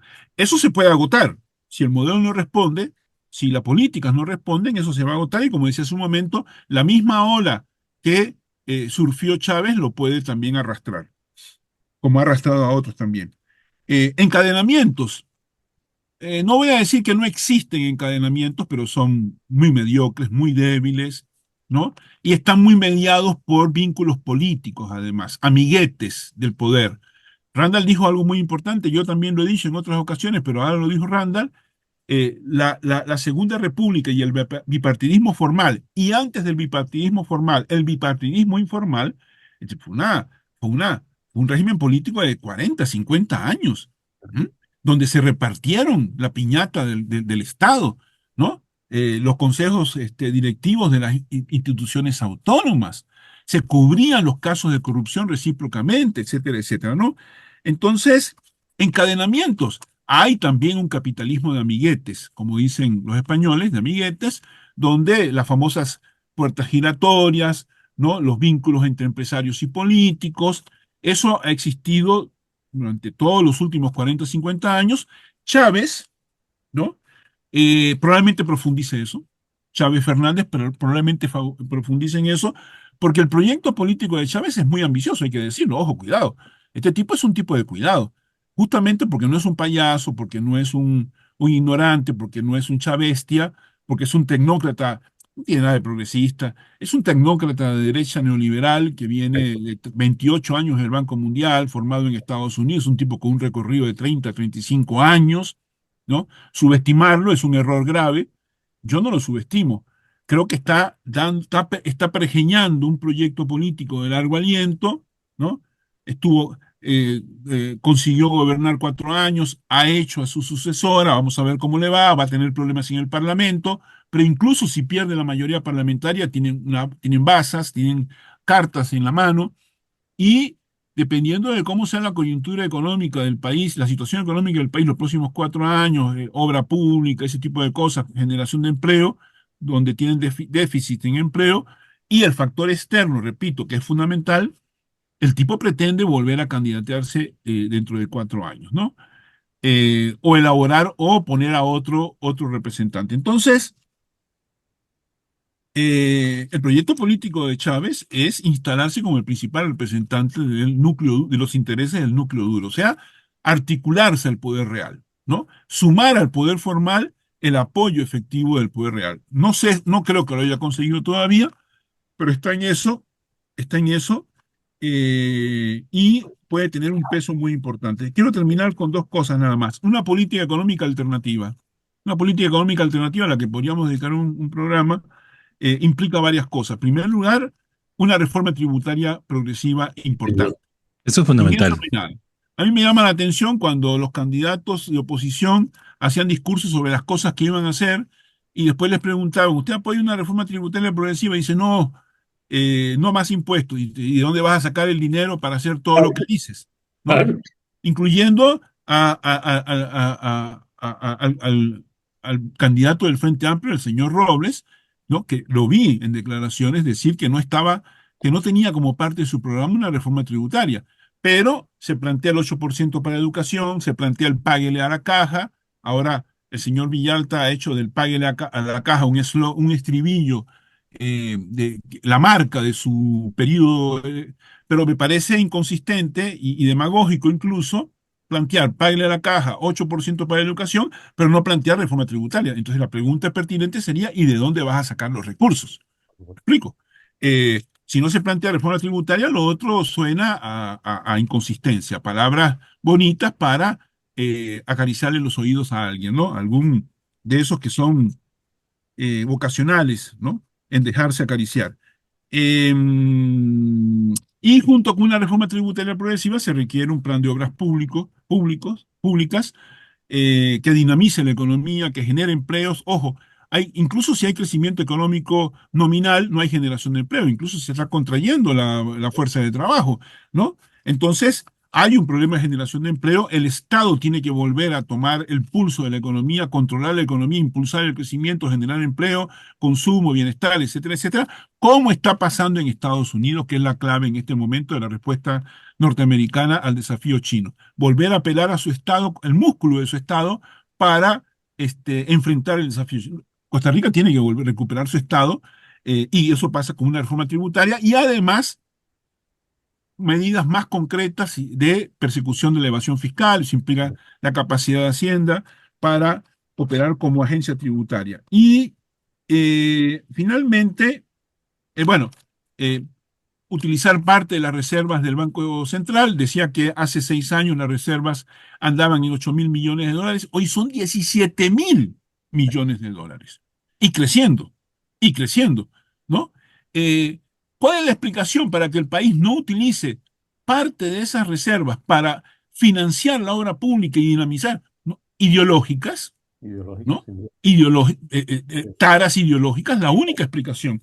Está el problema también, que es tremendo en la política económica, que es la sobrevaluación del colón, la apreciación del colón, que está estrangulando la economía real del país, la economía interna, que impide crear empleo, etcétera, etcétera, a un ritmo diferente. Ese es un problema grave que tiene el país, la apreciación del colón. Y finalmente, solo lo menciono, la política exterior. La política exterior nefasta, funesta del señor Chávez, esta suerte de concurso de cipallismo a nivel de América Latina, en el que el señor Chávez se ha embarcado con entusiasmo, digamos, incluso con excesos. El otro día hizo una declaración peligrosa, me dijo que había que limpiar de comunistas el hemisferio y utilizó el Ujú. término limpiar. En el contexto contemporáneo suena realmente preocupante. ¿A qué se refiere? ¿No? Ahora Costa Rica se sumó a la declaración de proscripción de grupo terrorista Ujú. a Hezbollah, Hamas, etcétera, etcétera, que son, bueno, todas estas políticas se explican por la necesidad de mostrarse como el cipayo más cipayo al servicio de la política norteamericana, porque de eso depende, ¿no? La política económica interna y los resultados económicos. Esa es la clave. ¿Me explico? Toda esta muestra de esta sobreactuación de cipallismo y de subordinación tiene como explicación el temor de que un corte de la inversión extranjera norteamericana, que ya se registró el año que viene, produzca del traste con todo el proyecto político del señor Chávez, lo cual sería catastrófico para él y también en parte para el país, ¿no? Entonces, todos estos elementos de la política exterior, la política monetaria, eh, la inacción en el combate a la evasión fiscal, la negativa a una reforma tributaria progresiva, la no utilización de reservas del Banco Central, el que no haya un plan de obras públicas, etcétera, etcétera, produce cosas como esta, ¿no? La gran desigualdad educativa y social, territorial que el país muestra. Entonces, esa es digamos, lo que yo parece que estamos en una situación muy complicada, muy complicada. Lo vamos a dejar ahí por el tema del tiempo, y les agradezco muchísimo a ambos los aportes, las discusiones, y pues quedan invitados para una próxima conversación, para un próximo análisis sobre ese tema. Nos quedaron varios de los bloques sin analizar, pero yo creo que vale la pena tomarnos el tiempo y reflexionar y analizar estos elementos. Entonces, pues... Tal vez después que asuma la señora Fernández. Sí, correcto, lo podemos ir calendarizando. De momento, pues, agradecerle, profesor doctor Roberto Ayala, catedrático de la Escuela de Sociología, exdirector del Posgrado Centroamericano de Sociología de la Universidad de Costa Rica. Muchísimas gracias por haber participado nuevamente en Huellas. Doctor Randall Blanco Lizano, doctor en Gobierno y Políticas Públicas de la UCR, es sociólogo, profesor jubilado de la Escuela de Sociología, exdirector del Posgrado Centroamericano de Sociología. También muchísimas gracias de verdad por haber participado en este espacio, y les invitamos a todas y a todas, pues, que nos acompañen en un próximo programa. Ok, Randall, un gusto haber vuelto a compartir. Muchas gracias, Jamer. Muchas gracias, Jamer. Saludos. Hasta luego. Te invitamos a ser parte de Huellas. Escríbenos y sugiérenos tus temas de interés. Síguenos en nuestras redes sociales, en Facebook como Huellas 2.0. Nos puedes escuchar en iVoox, Spotify y en YouTube. Suscríbete a nuestro canal de YouTube Huellas 2.0. Gracias por tu apoyo.